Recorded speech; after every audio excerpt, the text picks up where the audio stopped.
ಆ 1000 ನಾಮಗಳ ಚಿಂತನೆ ಈಗಾಗಲೇ ಮುಗಿದಿದೆ.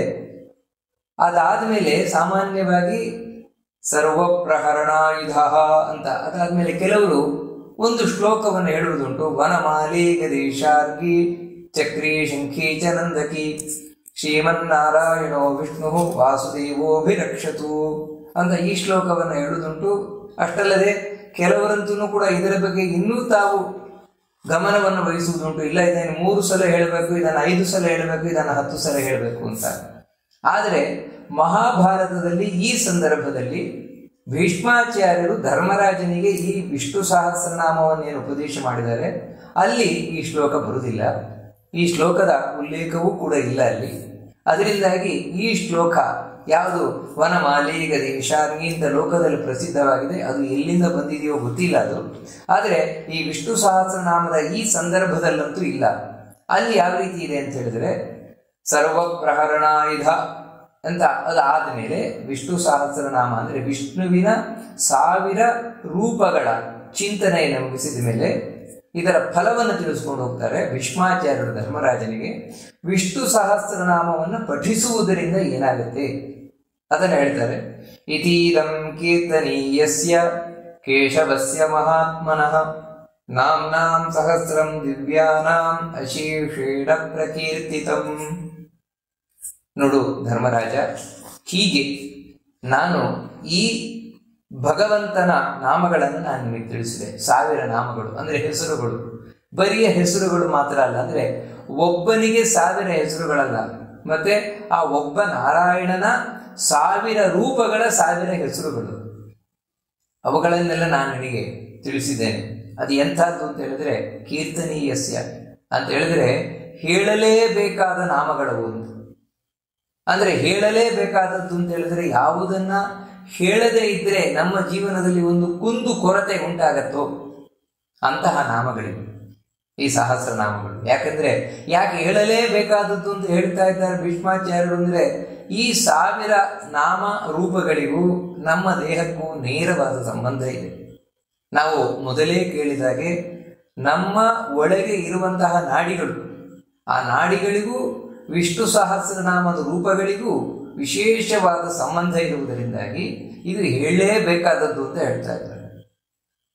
ಯಾರದ್ದು ಅಂತ ಹೇಳಿದ್ರೆ ಕೇಶವಸ್ಯ, ಭಗವಂತನದ್ದು, ನಾರಾಯಣನದ್ದು ಅಂತ ಹೇಳ್ಬೋದಿತ್ತು. ನಾರಾಯಣನ ನಾಮಗಳು ಅಂತ ಹೇಳಿದ್ರೆ ಕೇಶವನ ನಾಮಗಳು ಅಂತ ಹೇಳ್ತಾ ಇದ್ದಾರೆ. ಕಾರಣ ಏನು ಅಂತ ಹೇಳಿದ್ರೆ ಭೀಷ್ಮಾಚಾರ್ಯರು 10ರೊಟ್ಟಿಗೆ 11 ಅಂತ ನಾರಾಯಣನ ಒಪ್ಲಿಕ್ಕೆ ತಯಾರಿಲ್ಲ. ಅಂದ್ರೆ ಹೌದು 1000 ನಾಮಗಳು 1000 ಇದೆ, ಆ ದೇವರದ್ದು 1000 ನಾಮ, ಈ ದೇವರದ್ದು 1000 ನಾಮ, ಈ ರೀತಿ ಸಹಸ್ರನಾಮ ಬೇಕಾದಷ್ಟಿದೆ. ಹಾಗೆ ವಿಷ್ಣುವಿನದ್ದು ಒಂದು ಸಹಸ್ರನಾಮ. ಈ ರೀತಿ ನೀವು ತಿಳ್ಕೊಳ್ಳೋದಾಗಿದ್ರೆ ಆಗ ತಿಳ್ಕೊಳ್ಬೇಡಿ, ಇದು ಎಲ್ಲಕ್ಕಿಂತ ವಿಶಿಷ್ಟವಾದಂತಹ ಸಹಸ್ರನಾಮ ಅಂದ್ರೆ ಭೀಷ್ಮಾಚಾರ್ಯರು ತಿಳಿಸ್ತಾ ಇದ್ದಾರೆ. ಅದಕ್ಕಾಗಿಯೇ ಕೀರ್ತನೀಯಸ್ಯ ಅಂತ ಹೇಳಿದ್ರು. ಇದು ಹೇಳಲೇಬೇಕಾದದ್ದು, ನೇರ ನಮಗೆ ಸಂಬಂಧ ಇದೆ ಈ ವಿಷ್ಣು ಸಹಸ್ರನಾಮಕ್ಕೂ, ನಮ್ಮ ಈ ಬಾಡಿಗೂ, ನಮ್ಮ ಜೀವನಕ್ಕೂ. ಹಾಗೆಯೇ ಇದು ಕೇಶವನದ್ದು. ಕಾ ಅಂತ ಹೇಳಿದ್ರೇನೆ ಚತುರ್ಮುಖ ಬ್ರಹ್ಮ, ಈಶ ಅಂದ್ರೆ ರುದ್ರ, ಬ್ರಹ್ಮ, ಈ ಶಿವ ಮೊದಲಾದ ಎಲ್ಲಾ ದೇವತೆಗಳನ್ನು ಯಾರು ನಿಯಂತ್ರಣ ಮಾಡ್ತಾ ಇದ್ದಾನೆ ಅಂತಹ ಸರ್ವೋತ್ತಮನಾದ ಭಗವಂತನ ನಾಮಗಳಿಗೂ ರೂಪಗಳಿಗೂ. ಅದರಿಂದಾಗಿ ಮಹಾತ್ಮನಃ ಅಂತ ಹೇಳ್ತಾ ಇದ್ದಾರೆ. ಉಳಿದವರೆಲ್ಲ ಆತ್ಮ ಅಂತ ಇಟ್ಕೊಂಡ್ರೆ ಆ ಎಲ್ಲ ಆತ್ಮರನ್ನು ಮೀರಿ ನಿಂತ ಮಹಾತ್ಮ ಇವನು. ಪೂಜಿಸಲೇಬೇಕಾದಂತಹ ಭಗವಂತ, ಎಲ್ಲ ಕಡೆ ನೆಲೆಸಿರುವ ಭಗವಂತ. ಅಂತ ಭಗವಂತನ 1000 ನಾಮಗಳನ್ನ ನಾನು ನಿನಗೆ ಹೇಳಿದ್ದೇನೆ. ಅದು ಎಂಥದ್ದು ಅಂತ ಹೇಳಿದ್ರೆ ದಿವ್ಯಾನಾಮ ಅಂತ ಹೇಳ್ತಾ ಇದ್ದಾರೆ. ದಿವ್ಯಾನಾಮ ಅಂತ ಹೇಳಿದ್ರೆ ಇದು ಕೇವಲ ಈ ಭೂಲೋಕದಲ್ಲಿ ಮಾತ್ರ ನಮ್ಮಿಂದ ಪಠಿಸಲ್ಪಡುವ ಪೂಜಿಸಲ್ಪಡುವ ರೂಪಗಳಲ್ಲ, ಮತ್ತೆ ಸ್ವರ್ಗಲೋಕದಲ್ಲಿ ನಿಜವಾಗಲಿರುವ ನಾಮಗಳು ಅಂತ. ಸ್ವರ್ಗಲೋಕದಲ್ಲಿ ದೇವತೆಗಳು ಈ 1000 ನಾಮಗಳನ್ನ 1000 ರೂಪಗಳನ್ನ ತಾವು ಬಿಡದೆ ಜಪಿಸ್ತಾರೆ, ಪಠಿಸ್ತಾರೆ, ಪೂಜಿಸ್ತಾರೆ. ಅದಕ್ಕಾಗಿ ದಿವ್ಯಾನಾಮ ಅಂತ ಹೇಳ್ತೀವಿ. ಇದು ಅಲ್ಲಿಗೆ ಸಂಬಂಧಪಟ್ಟದ್ದು. ಅದರಿಂದಾಗಿ ನಾವು ಮಾಡುತ್ತೇವೆ ಅಂತ ಹೇಳಿದ್ರೆ ನಾವು ಮಾಡುವುದು ಅಲ್ಪವೇ ಈ ಸಹಸ್ರನಾಮದ ಬಗ್ಗೆ. ನಿಜವಾಗಿಯೂ ದೇವತೆಗಳು ಪೂಜಿಸುವಂಥದ್ದು. ಮತ್ತೆ ಇನ್ನೊಂದೇನೆಂದ್ರೆ ಈ 1000 ರೂಪಗಳು ಈ ಭೂಮಿಗೆ ಸಂಬಂಧಪಟ್ಟದ್ದಲ್ಲ. ಅಂದ್ರೆ ಎಲ್ಲೋ ಒಂದು ಕಡೆ ಹುಟ್ಟಿಕೊಂಡು ಬಂದ ರೂಪಗಳಲ್ಲ. ಅಷ್ಟು ಮಾತ್ರ ಅಲ್ಲ, ನಾಳೆ ಒಂದು ದಿನ ನಾಶ ಆಗುವ ರೂಪಗಳಲ್ಲ. ಭೂಮಿ ನಾಶ ಆದಾಗ ಅದು ನಾಶ ಆಗುವ ರೂಪಗಳಲ್ಲ. ಮತ್ತೆ ಅದು ಯಾವತ್ತೂ ಇರುವ ರೂಪಗಳು. ಯಾವತ್ತು ಇಲ್ಲಿ ಹುಟ್ಟಿಕೊಳ್ಳದ ರೂಪಗಳು, ಅದಕ್ಕಾಗಿ ದಿವ್ಯವಾದ ರೂಪಗಳು ಅಂತ ಹೇಳ್ತಾರೆ. ಮತ್ತಿನ್ನೊಂದು ಏನಂದ್ರೆ ಯಾವತ್ತು ಬೆಳಗುತ್ತಿರುವ ರೂಪಗಳಿದು. ಅದಕ್ಕಾಗಿ ಈ 1000 ನಾಮವನ್ನು ನಾವು ಉಪಾಸನೆಯನ್ನು ಮಾಡುವುದರಿಂದಾಗಿ, ಪೂಜೆ ಮಾಡುವುದರಿಂದಾಗಿ ನಾವು ಕೂಡ ಬೆಳಗುತ್ತೇವೆ. ಅದಕ್ಕಾಗಿಯೇ ಇದು ದಿವ್ಯವಾದ ನಾಮಗಳು. ಅದನ್ನ ಅಶೇಷೇಣ ಪ್ರಕೀರ್ತಿತಂ ಅಂತ ಹೇಳ್ತಾ ಇದ್ದೇನೆ. ನಾನು ಬಿಡದೆ ನಿನಗೆ ಹೇಳ್ತೇನೆ. ಅಂದ್ರೆ ಆ 1000 ನಾಮಗಳಲ್ಲಿ ಯಾವುದನ್ನು ನಾನು ಬಿಟ್ಟಿಲ್ಲ, ಬಿಡದೆ ನಿನಗೆಲ್ಲವನ್ನು ಹೇಳ್ತೇನೆ. ಯಾಕೆ ಅಶೇಷೇಣ ಅಂತ ಹೇಳ್ತಾ ಇದ್ದಾರೆ ಅಂದ್ರೆ, ಬಿಟ್ರೆ ಅದು ನಮ್ಮ ದೇಹದಲ್ಲಿ ಏನೋ ಒಂದು ಕುಂದಿದ್ದಾಗೆ. ಯಾಕಂದ್ರೆ ನಮ್ಮ ದೇಹಕ್ಕೂ 1000 ರೂಪಗಳಿಗೂ ನೇರ ಸಂಬಂಧ ಇರುವುದರಿಂದಾಗಿ. ಇಷ್ಟು ಹೇಳ್ತಾರೆ. ಈ ಸಹಸ್ರನಾಮವನ್ನ ನಾನು ನಿನಗೆ ಏನು ಹೇಳಿದ್ದೇನೆ ಧರ್ಮರಾಜ, ಇದಂ ಶೃಣುಯಾನ್ ನಿತ್ಯಂ ಯಚ್ಚಾಪಿ ಪರಿಕೀರ್ತಯೇತ್ ನಾ ಶುಭಂ ಪ್ರಾಪ್ನುಯಾತ್ ಕಿಂಚಿತ್ ಸೋಮುದ್ರೇಹ ಚ ಮಾನವಃ. ಯಾವ ವ್ಯಕ್ತಿ ಮಾನವ, ನೋಡಿ ಇಲ್ಲಿ ಮಾನವ ಅಂತ ಹೇಳ್ತಾ ಇದ್ದಾರೆ ವಿಶೇಷವಾಗಿ ಭೀಷ್ಮಾಚಾರ್ಯರು. ಅಲ್ಲ, ಮಾನವ ಅಂತ ಹೇಳಿದ್ರೆ ಮನುಷ್ಯ ಅಂತ ಅಷ್ಟೇ ಅರ್ಥ ಅಲ್ವಾ ಅಂತ ಹೇಳಿದ್ರೆ, ಅಷ್ಟೇ ಅರ್ಥದಲ್ಲಿ ಇಲ್ಲಿ ಹೇಳ್ತಾ ಇರೋದಲ್ಲ. ಅಂದ್ರೆ ಮಾನವ ಅಂತ ಹೇಳಿದ್ರೆ ಯಾರು ಮನನ ಮಾಡುವವನು ಅವನು ಮಾನವ ಅಂತ ಹೇಳಿದ್ರೆ, ಚಿಂತನೆಯನ್ನ ಮಾಡುವವನು ಅಂಥ ವ್ಯಕ್ತಿ. ಹೀಗೆ ಇದಂ ಶೃಣುಯಾತ್ ನಿತ್ಯಂ, ಯಾರು ಈ 1000 ನಾಮಗಳನ್ನ ಕೇಳುತ್ತಾನೋ, ಯಾರು ಅಂತ ಹೇಳಿದ್ರೆ ಯಾವ ಮಾನವ. ಇದರಿಂದಲೇ ನಮಗೆ ಸ್ಪಷ್ಟ ಆಯ್ತು ಅಂತ ಹೇಳಿದ್ರೆ, ಇಲ್ಲಿ ಕೇಳುವುದು ಅಂತ ಹೇಳಿದ್ರೆ ಬರೀ ನಾಮವನ್ನ ಅಂದ್ರೆ ಹೆಸರು ಮಾತ್ರ ಕೇಳುವುದಲ್ಲ. ವಿಶ್ವಂ ವಿಷ್ಣುರ್ವ ಷಟ್ಕಾರೋ ಭೂತ ಭವ್ಯ ಭವತ್ ಪ್ರಭು ಕೇಳಿದೆ ನಾನು ಅಂದ್ರೆ ಈ ರೀತಿ ಅಲ್ಲ. ಮತ್ತೆ ವಿಶ್ವಂ ಅಂತ ಹೇಳಿದ್ರೆ ಅದರ ಅರ್ಥ ಏನು, ವಿಷ್ಣು ಅಂತ ಹೇಳಿದ್ರೆ ಅರ್ಥ ಏನು? ಯಾಕಂದ್ರೆ ನಾವು ಮಾನವರು. ಮಾನವ ಅಂತ ಹೇಳಿದ್ರೆ ಮನನ ಮಾಡುವವನು, ಚಿಂತನೆ ಮಾಡುವವನು. ಪ್ರಾಣಿಗಳು ಹಾಗಲ್ಲ, ಯಾಕಂದ್ರೆ ಅವುಗಳಿಗೆ ಚಿಂತನೆ ಮಾಡ್ಲಿಕ್ಕೆ ಗೊತ್ತಿಲ್ಲ, ಅರ್ಥ ಗೊತ್ತಿಲ್ಲ. ಆದ್ರೆ ನಾವು ಮಾನವರಾಗಲ್ಲ. ನಮಗೆ ಅರ್ಥ ತಿಳಿದುಕೊಳ್ಳುವ ಕೆಪಾಸಿಟಿ, ಅರ್ಹತೆ, ಯೋಗ್ಯತೆ ಇದೆ. ಅದಕ್ಕೆ ಆ ಅರ್ಥವನ್ನ ಒಳಗೆ ಮನನವನ್ನ ಮಾಡ್ತಾ, ಅಂದ್ರೆ ಅರ್ಥ ತಿಳ್ಕೊಳ್ಳುವುದು ಅಂತ ಹೇಳಿದ್ರೆ ಇನ್ನೇನಿಲ್ಲ, ಮತ್ತೆ ದೇವರ ದೊಡ್ಡಸ್ತಿಗೆ ತಿಳ್ಕೊಳ್ಳುವುದು. ನಮಗೆ ಆ 1000 ನಾಮಗಳು ದೇವರ ದೊಡ್ಡಸ್ತಿಕೆಯನ್ನ, ಅಂದ್ರೆ ಅವನ ಹಿರಿಮೆಯನ್ನ ತಿಳಿಸ್ತಾ ಇದೆ.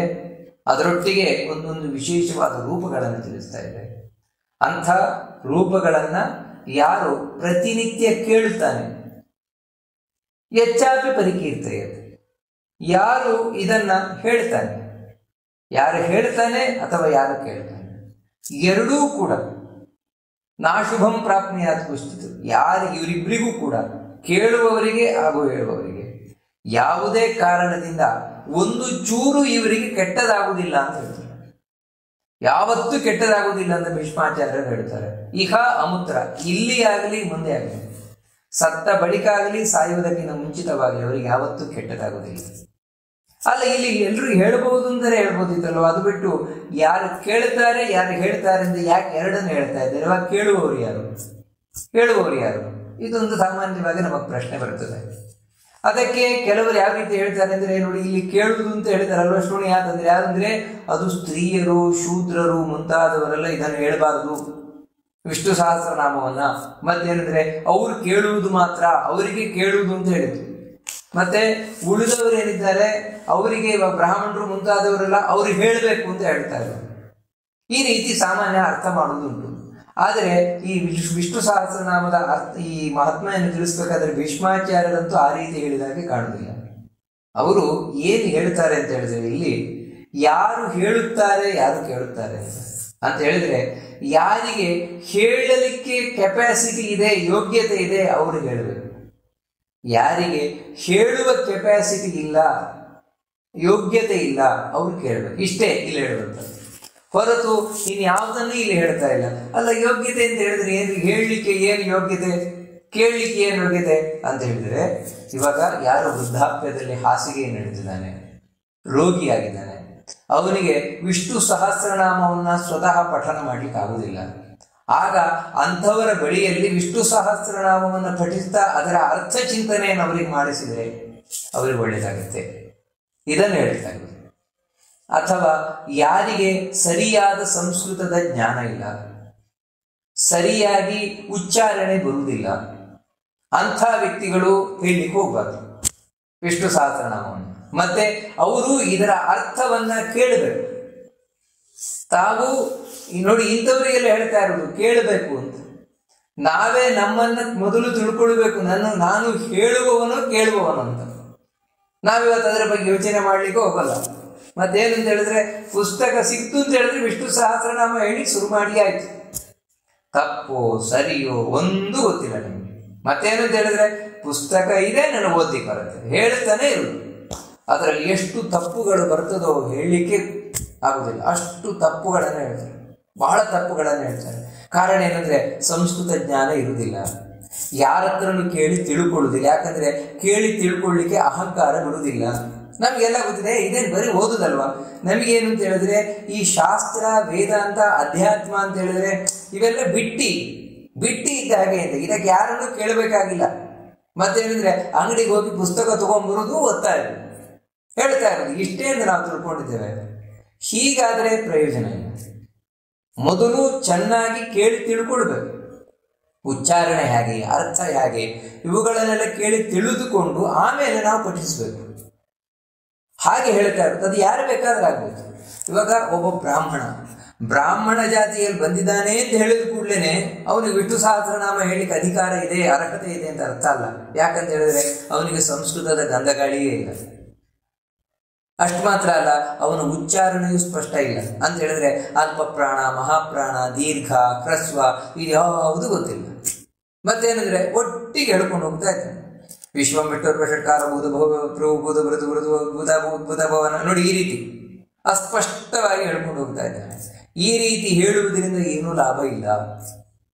ಅದಕ್ಕಾಗಿ ನಾನು ಬ್ರಾಹ್ಮಣ ಅಂತ ಹೇಳಿದ ಕೂಡಲೇ ಪುಸ್ತಕ ಇಟ್ಕೊಂಡು ಓದ್ತೇನೆ ವಿಷ್ಣು ಸಹಸ್ರನಾಮ ಅಂತ ಹೇಳುವುದು ತಪ್ಪು. ಮೊದಲು ತಿಳಿದುಕೋ, ಚೆನ್ನಾಗಿ ತಿಳಿದುಕೋ, ಅರ್ಥ ತಿಳಿದುಕೋ, ಅರ್ಥ ತಿಳಿದು ಪಠನೆ ಮಾಡು. ಇಲ್ಲಿ ನಾವು ತಿಳ್ಕೊಳ್ಬೇಕಾದದ್ದು ಏನಂದ್ರೆ, ಹೌದು ಅರ್ಥ ತಿಳಿದುಕೊಂಡು ಪಠನೆ ಮಾಡುವುದು ಅಂತ ಹೇಳಿದ್ರೆ, ಇವಾಗ ನಾನು ವಿಷ್ಣು ಸಹಸ್ರನಾಮದ 1000 ನಾಮಗಳನ್ನ ಅರ್ಥ ತಿಳಿದು ಪಠನೆ ಮಾಡ್ತೇನೆ ಅಂತ ಹೇಳಿದ್ರೆ ನನಗೆ 1 ಗಂಟೆ ಸಾಕಾಗಲ್ಲ, 2 ಗಂಟೆ ಸಾಕಾಗಲ್ಲ, 4 ಗಂಟೆ ಬೇಕಾಗತ್ತೆ. ಅಷ್ಟು ನಮ್ಮ ಕೈಯಲ್ಲಿ ಪುರುಸೋತಿಲ್ವಲ್ಲ, ಏನ್ ಮಾಡೋಣ ಅಂತ ಸಾಮಾನ್ಯವಾಗಿ ಒಂದು ಪ್ರಶ್ನೆ ಬರ್ಬೋದು. ಹಾಗಿದ್ರೆ ನಾವು ವಿಷ್ಣು ಸಹಸ್ರನಾಮ ಓದುವುದೇ ಬೇಡವಾ, ಏನ್ ಕಥೆ ಅಂತ. ಇಲ್ಲಿ ನಾವು ತಿಳ್ಕೊಳ್ಬೇಕಾದದ್ದು ಏನಂತ ಹೇಳಿದ್ರೆ, ಅರ್ಥ ಗೊತ್ತಿರಬೇಕು. ವಿಷ್ಣು ಸಹಸ್ರನಾಮದ ಅರ್ಥ ಗೊತ್ತಿರಬೇಕು. ಅರ್ಥ ಗೊತ್ತಿದ ಕೂಡಲೇ ನಾವು ಹೇಳಬೇಕಾದ್ರೆ ನೆನಪಾಗತ್ತೆ ಅಂತಿಲ್ಲ. ಯಾಕಂತ ಹೇಳಿದ್ರೆ, ನೆನಪಾಗಬೇಕಾದ್ರೆ ಅವನಂಥ ಸಂಸ್ಕೃತ ಪಂಡಿತನಾಗಿರ್ಬೇಕು, ಇಲ್ಲದ್ರೆ ನೆನಪಾಗುವುದಿಲ್ಲ ಶಬ್ದವನ್ನು ಹೇಳಬೇಕಾದ್ರೆ. ಆದರೆ ನಾವು ತಿಳಿದುಕೊಳ್ಬೇಕು, ಅಥವಾ 1-2 ನಾಮಗಳದ್ದಾದ್ರೂ ನಮಗೆ ನೆನಪಾಗಬೇಕು. ಆ ಸಂದರ್ಭದಲ್ಲಿ ಇವಾಗ ನಾನು ಒಂದು ಹೇಳಬೇಕಾದ್ರೆ, ವಿಶ್ವಂ ವಿಷ್ಣುರ್ವಷಟ್ಕಾರೋ ಭೂತ ಭವ್ಯ ಭವತ್ ಪ್ರಭು ಭೂತಕೃದ್ಭೂತ ಭೃದ್ಭಾವೋ ಭೂತಾತ್ಮ ಭೂತ ಭಾವನ, ಈ ರೀತಿ ಈ ಒಂದು ಶ್ಲೋಕವನ್ನು ಹೇಳಬೇಕಾದ್ರೆ ನಿಜವಾಗ್ಲೂ ಇದನ್ನ ಪಠನೆ ಮಾಡುವುದು ಈ ರೀತಿ ಅಲ್ಲ. ವಿಷ್ಣು ಸಹಸ್ರ ನಾಮವನ್ನ ಮತ್ತೆ ವಿಶ್ವಾಯ ನಮಃ, ವಿಷ್ಣವೇ ನಮಃ, ವಷಟ್ಕಾರಾಯ ನಮಃ, ಭೂತ ಭವ್ಯ ಭವತ್ ಪ್ರಭವೇ ನಮಃ, ಭೂತಕೃತೇ ನಮಃ, ನೋಡಿ ಈ ರೀತಿ ನಮಃ ನಮಃ ನಮಃ ಅಂತ ಹೇಳ್ತಾ ಪ್ರತಿಯೊಂದು ನಾಮವನ್ನ ಪಠಿಸುವಂಥದ್ದು ನಿಜವಾಗ್ಲೂ ವಿಷ್ಣು ಸಹಸ್ರ ನಾಮಾವಳಿಯನ್ನ ಪಠಿಸುವ ಕ್ರಮ. ಇಲ್ಲಿ ಕೇವಲ ನಾಮವನ್ನು ಮಾತ್ರ ಹೇಳಿದ್ದು ಹೊರತು ಅದಕ್ಕೆ ನಮಸ್ಕಾರ ಇಲ್ಲ. ನಮಃ ಅಂತ ನಮಸ್ಕಾರವನ್ನು ಸೇರಿಸಿ ನಾವು ಹೇಳಬೇಕಾಗುತ್ತೆ, ಅದು ನಿಜವಾಗ್ಲೂ ಪಠನೆ ಮಾಡುವಂಥದ್ದು. ಹಾಗ ಮಾಡಬೇಕಾದ್ರೆ ನಾವು ಒಂದೊಂದು ನಾಮದ ಅರ್ಥವನ್ನ ಅಲ್ಲಿ ಬರ್ಕೊಂಡಿದ್ರೆ, ಅಂದ್ರೆ ನಮಗೆ ಸಂಸ್ಕೃತ ಗೊತ್ತಿಲ್ಲದೆ ಇದ್ರೆ ಅಥವಾ ಸ್ವಲ್ಪ ಸಂಸ್ಕೃತ ಗೊತ್ತಿದ್ರು ನಾವೇ ಒಂದು ನೋಟ್ಸ್ ಅನ್ನ ತಯಾರು ಮಾಡಿಕೊಂಡು, ವಿಶ್ವ ಅಂತ ಹೇಳಿದ ಕೂಡಲೇ ಪರಿಪೂರ್ಣನಾದವನು, ವಿಷ್ಣು ಅಂತ ಹೇಳಿದ ಕೂಡಲೇ ಎಲ್ಲ ಕಡೆ ತುಂಬ, ಈ ರೀತಿ ನಾವು ಬರೆದುಕೊಂಡು ಈ ಒಂದೊಂದು ನಾಮವನ್ನ ನಮಃ ನಮಃ ನಮಃ ಅಂತ ಹೇಳ್ತಾ ಅದನ್ನು ನೋಡ್ಕೊಳ್ತಾ ಬಂದು ಅಂತ ಹೇಳಿದ್ರೆ ಆಗ ಸ್ವಲ್ಪ ಮಟ್ಟಿಗಾದ್ರೂ ಅರ್ಥವನ್ನ ನಾವು ನೆನಪು ಮಾಡಿಕೊಂಡು ವಿಷ್ಣು ಸಹಸ್ರನಾಮವನ್ನು ಹೇಳಲಿಕ್ಕೆ ಸಾಧ್ಯವಾಗಬಹುದು. ಇಲ್ಲದೇ ಇದ್ದ ಪಕ್ಷದಲ್ಲಿ ಇಲ್ಲಿ ಅಷ್ಟಕ್ಕೂ ಪುರುಸೋತಿಲ್ಲ, ಅದಕ್ಕಾದರೂ 1/4 ಗಂಟೆ ಬೇಕಾಗತ್ತೆ, ನಮ್ಗೆ ಅಷ್ಟು ಪುರುಸೋತಿಲ್ಲ, ನಾವು ಬರೀ ವಿಷ್ಣು ಸಹಸ್ರನಾಮ ಮಾತ್ರ ಒಂದು ಶ್ಲೋಕ ರೂಪದಲ್ಲಿ ಹೇಳ್ತೇವೆ ಅಂದ್ರೆ ಆ ಸಂದರ್ಭದಲ್ಲಿ ಒಂದಾದ್ರೆ ಗೊತ್ತಿರ್ಬೇಕಂದ್ರೆ ನಾವು ಎಷ್ಟು ಅರ್ಥ ತಿಳಿದು ಹೇಳ್ತೇವೆ, ಭಕ್ತಿಯಿಂದ ಹೇಳ್ತೇವೆ ಅಷ್ಟು ಹೆಚ್ಚು ಪುಣ್ಯ. ಕಡೆ ಪಕ್ಷ ಗೊತ್ತಿರಬೇಕು, ಉಚ್ಚಾರಣೆ ಆದ್ರೂ ಸರಿ ಇರಬೇಕು, ಇಲ್ಲದಿದ್ರೆ ಅರ್ಥ ಅಪಾರ್ಥ ಆಗುವಂತೆ. ನಾವು ಸರಿಯಾಗಿ ಉಚ್ಚಾರಣೆಯನ್ನು ಮಾಡದೇ ಇದ್ರೆ ಅದಕ್ಕಾಗಿ ತಿಳಿದು ಪಠಿಸಬೇಕು. ಯಾರಿಗೆ ಪಠಿಸಲಿಕ್ಕೆ ಸಾಧ್ಯತೆ ಇದೆ ಅವರು ಪಠಿಸಬೇಕು, ಹೇಳಬೇಕು. ಇಲ್ಲ ನಮ್ಗೆ ಹೇಳಲಿಕ್ಕೆ ಬರೋಲ್ಲ, ನಮ್ಗೆ ಹೇಳಲಿಕ್ಕೆ ಒಪ್ಕೊಂಡ್ಬಿಡ್ಬೇಕು. ನೋಡಿ, ಯಾವತ್ತು ಧರ್ಮದ ವಿಷಯದಲ್ಲಿ ಅಧ್ಯಾತ್ಮದ ವಿಷಯದಲ್ಲಿ ಜಂಭ ಅಹಂಕಾರಕ್ಕೆ ಯಾವತ್ತೂ ಅವಕಾಶ ಇಲ್ಲ. ಮತ್ತೆ ಇಲ್ಲಿ ವಿನಯ ಬಹಳ ಮುಖ್ಯ ಕೆಲಸವನ್ನ ಮಾಡುವುದು. ಅದೇ ನಮಗೆ ಪುಣ್ಯವನ್ನು ತಂದುಕೊಡುವುದು. ಗೊತ್ತಿಲ್ವಾ? ಗೊತ್ತಿಲ್ಲದಿದ್ರೆ ಒಪ್ಕೊಬೇಕು, ಇಲ್ಲ ನನಗೆ ಗೊತ್ತಿಲ್ಲ, ನಾನು ಕೇಳ್ತೇನಷ್ಟೇ ಅಂತ. ಅಂತಹ ಸಂದರ್ಭದಲ್ಲಿ ನಾವು ಕೇಳಬೇಕು. ಇವಾಗ ನಾವು ಇಲ್ಲಿವರೆಗೆ ಏನು ವಿಷ್ಣು ಸಹಸ್ರನಾಮದ ಅರ್ಥವನ್ನ ಕೇಳಿದ್ದೇವೆ, ಆ ಅರ್ಥವನ್ನ ಮತ್ತೆ ಮತ್ತೆ ಕೇಳ್ತಾ ಇರುವಂಥದ್ದು. ಕೇಳಿ ಸರಿ ಮಾಡಿಕೊಂಡು ಆಮೇಲೆ ಬೇಕಾದ್ರೆ ನಾವು ಪಠಿಸ್ಬೋದು, ನಾವೇ ಸ್ಪಷ್ಟವಾಗಿ ಪಠಿಸ್ಬೋದು ಅದನ್ನ. ಅಂದ್ರೆ ಮೊದಲು ಯಾರಾದರೂ ಗುರುಗಳ ಮುಂದೆ ಹೇಳಿ, ಓ ಸರಿ ಇದೆಯಲ್ವಾ ನನ್ನ ಉಚ್ಚಾರಣೆ ಅಂತ ನಾವು ಸರಿಪಡಿಸಿಕೊಂಡು ಆಮೇಲೆ ವಿಷ್ಣು ಸಹಸ್ರನಾಮವನ್ನು ಪಠಿಸ್ಬೋದು, ಯಾರು ಪಠಿಸ್ಬೋದು, ಅದರಲ್ಲೇನು ತೊಂದರೆ ಇಲ್ಲ. ಈ ರೀತಿ ಯಾರು ಪಠಿಸ್ತಾರೆ ಅವ್ರಿಗೆ ಯಾವತ್ತೂ ಕೆಟ್ಟದಾಗಲ್ಲ. ಅಂದರೆ ನಾಶುಭಂ ಪ್ರಾಪ್ನುಯಾತ್ ಕ್ವಚಿತ್ ಕಿಂಚಿತು, ಸ್ವಲ್ಪವೂ ಅವನಿಗೆ ಕೆಟ್ಟದಾಗುವುದಿಲ್ಲ. ಆ ರೀತಿ ಆಗಬಾರದು ಅಂದರೆ ಇಷ್ಟೆಲ್ಲ ನಿಯಮಗಳನ್ನು ನಾವು ಅಳವಡಿಸ್ಕೊಳ್ಬೇಕು, ಇಲ್ಲಿಯೂ ಅಲ್ಲಿಯೂ. ಯಾರಿಗೆ ಅಂದರೆ ಆ ಮಾನವನಿಗೆ. ಆ ಮಾನವ ಶಬ್ದ ಬಹಳ ಮುಖ್ಯ ಅಂತ ಹೇಳಿದ್ರೆ, ಮನನಶೀಲನಾದ ವ್ಯಕ್ತಿ ಅವನು ಮಾನವ. ಹೊರತು ಏನು ಅರ್ಥವೇ ಗೊತ್ತಿಲ್ಲದೆ ಕೇವಲ ಪುಸ್ತಕವನ್ನು ಇಟ್ಟುಕೊಂಡು ಟೇಪ್ ರೆಕಾರ್ಡರ್ ಹಾಗೆ ಹೇಳುವಂಥವನು ಅವನು ಇಲ್ಲಿ ಏನು ಪುಣ್ಯವನ್ನು ಕೊಡಿಸುವುದಿಲ್ಲ. ವೇದಾಂತಗೋ ಬ್ರಾಹ್ಮಣ ಸ್ಯಾತ್ ಕ್ಷತ್ರಿಯೋ ವಿಜಯೀ ಭವೇತ್ ವೈಶ್ಯೋ ಧನ ಸಮೃದ್ಧ ಸ್ಯಾತ್ ಶೂದ್ರ ಸುಖಮವಾಪ್ನುಯಾತ್. ಯಾರು ಈ ವಿಷ್ಣು ಸಹಸ್ರನಾಮವನ್ನ ಪಠನೆಯನ್ನ ಮಾಡ್ತಾರೆ ಅಥವಾ ಕೇಳುತ್ತಾರೆ, ಎರಡೂ ಕೂಡ. ಯಾಕಂದ್ರೆ ಮೊದಲನೇ ಶ್ಲೋಕವೇ ಎರಡನೇ ಶ್ಲೋಕವೇ ಹೇಳಿದಾಗೆ ಇದಂ ಶೃಣುಯಾ ನಿತ್ಯಂ ಹೆಚ್ಚಾಪಿ ಪರಿಕೀರ್ತಯೇತ್. ಯಾರಿದನ್ನ ಕೇಳುತ್ತಾರೋ ಯಾರಿದನ್ನು ಹೇಳುತ್ತಾರೋ ಇಬ್ಬರಿಗೂ ಅಂದ್ರೆ ಸಾಧ್ಯ ಯಾರಿಗಿದೆ ಪಠನೆಯನ್ನ ಮಾಡಲಿಕ್ಕೆ ಅವರು ಪಠನೆಯನ್ನ ಮಾಡಬೇಕು. ಇಲ್ಲಪ್ಪ ನಮಗೆ ಪಠನ ಮಾಡ್ಲಿಕ್ಕೆ ಸಾಧ್ಯ ಇಲ್ಲ, ಎಲ್ಲಿ ತಪ್ಪು ಬರುತ್ತದೋ ನಮಗೆ ಅರ್ಥ ಗೊತ್ತಿಲ್ಲ, ಅಂತಹ ಸಂದರ್ಭದಲ್ಲಿ ವಿಷ್ಣು ಸಹಸ್ರನಾಮವನ್ನು ಪಠಿಸುವುದಕ್ಕೆ ಕೇಳಬೇಕು, ಅರ್ಥವನ್ನ ಕೇಳಿ ನಾವು ದೇವರಲ್ಲಿ ಭಕ್ತಿ ಮಾಡಬೇಕು. ಹಾಗೆ ಮಾಡಿದರೆ ಬೇರೆ ಬೇರೆ ಫಲಗಳಿದೆ ಅಂತೇಳಿ. ಏನಂತ ಹೇಳಿದ್ರೆ, ಬ್ರಾಹ್ಮಣನಾಗಿದ್ರೆ ಬ್ರಾಹ್ಮಣನಿಗೆ ವಿಶೇಷವಾಗಿ ಅಂದ್ರೆ ಅವನಿಗೆ ಏನು ಬೇಕೋ ಅದು ಸಿಗುತ್ತದೆ. ಏನು ಬ್ರಾಹ್ಮಣನಿಗೆ ಏನು ಬೇಕಾದದ್ದು ಅಂತ ಹೇಳಿದ್ರೆ, ಅವನ ಹೆಸರೇ ಬ್ರಾಹ್ಮಣ ಅಂತ. ಬ್ರಹ್ಮ ಅಂದ್ರೆ ದೇವರು, ದೇವರ ಬಳಿಗೆ ಹೋಗ್ಲಿಕ್ಕೆ ತಯಾರಾದವನು. ಆ ದೇವರ ಬಳಿ ಹೋಗಬೇಕು ಅಂತ ಹೇಳಿದ್ರೆ ಅವನಿಗೆ ಮುಖ್ಯ ಬೇಕಾದದ್ದು ಏನು ಅಂತ ಹೇಳಿದ್ರೆ, ವೇದಗಳ ಅರ್ಥ ಗೊತ್ತಾಗಬೇಕು, ವೇದದ ರಹಸ್ಯ ಗೊತ್ತಾಗಬೇಕು. ಅದೇನು? ಅದೇ ವೇದಾಂತ. ವೇದಾಂತ ಅಂತ ಹೇಳಿದ್ರೆ ವೇದಗಳ ಅರ್ಥ ಏನು ಅದನ್ನು ನಮಗೆ ನಿರ್ಣಯ ಮಾಡಿಕೊಡ್ತಾ ಇರೋದು. ಇದೇ ವೇದದ ಅರ್ಥ ಅಂತ ಅವನಿಗೆ ಗೊತ್ತಾಗುತ್ತೆ.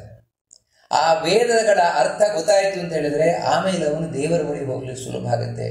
ಇಲ್ಲಿಯೂ ಕೂಡ ದೇವರ ಅನುಗ್ರಹವನ್ನು ಪಡಲಿಕ್ಕೆ ಸುಲಭ ಆಗುತ್ತೆ. ಆ ರೀತಿ ಆಗ್ತಾನೆ ಬ್ರಾಹ್ಮಣ. ಅಂದ್ರೆ ಅವನ ಬ್ರಾಹ್ಮಣನಿಗೆ ಆಗ್ಲಿಕ್ಕೆ ಏನು ಬೇಕು ಅದು ಮುಖ್ಯವಾಗಿ ಇದರಿಂದ ಸಿಗತ್ತೆ. ಅದೇ ರೀತಿ ಕ್ಷತ್ರಿಯ, ಕ್ಷತ್ರಿಯನಿಗೆ ಬೇಕಾದದ್ದು ಏನಂತ ಹೇಳಿದ್ರೆ, ಹೌದು ಅವನಿಗೂ ಕೂಡ ಅರ್ಥ ಗೊತ್ತಾಗಬೇಕು, ದೇವರ ಬಗ್ಗೆ ತಿಳ್ಕೊಳ್ಬೇಕು. ಆದರೆ ಅವನು ಇಲ್ಲಿ ರಾಜ್ಯಭಾರ ಮಾಡಬಹುದು. ಅವನು ಬಯಸುವುದೇನೆಂದ್ರೆ ಶತ್ರುವಿನೊಂದಿಗೆ ನಾನು ಜಯಿಸಬೇಕು. ಹೌದು, ಅವನು ಜಯಿಸ್ತಾನೆ, ಜಯವನ್ನ ಗಳಿಸ್ತಾನೆ. ಅದು ಬರೀ ಜಯ ಅಲ್ಲ, ವಿಜಯ, ವಿಶಿಷ್ಟವಾದ ಜಯ, ಬೇರೆ ಯಾರಿಗೂ ಸಿಗದ ಜಯ ಅವನಿಗೆ ಸಿಗುತ್ತದೆ. ಈ ಇದರಿಂದ ವಿಷ್ಣು ಸಹಸ್ರನಾಮವನ್ನ ಪಠಿಸುವುದರಿಂದ.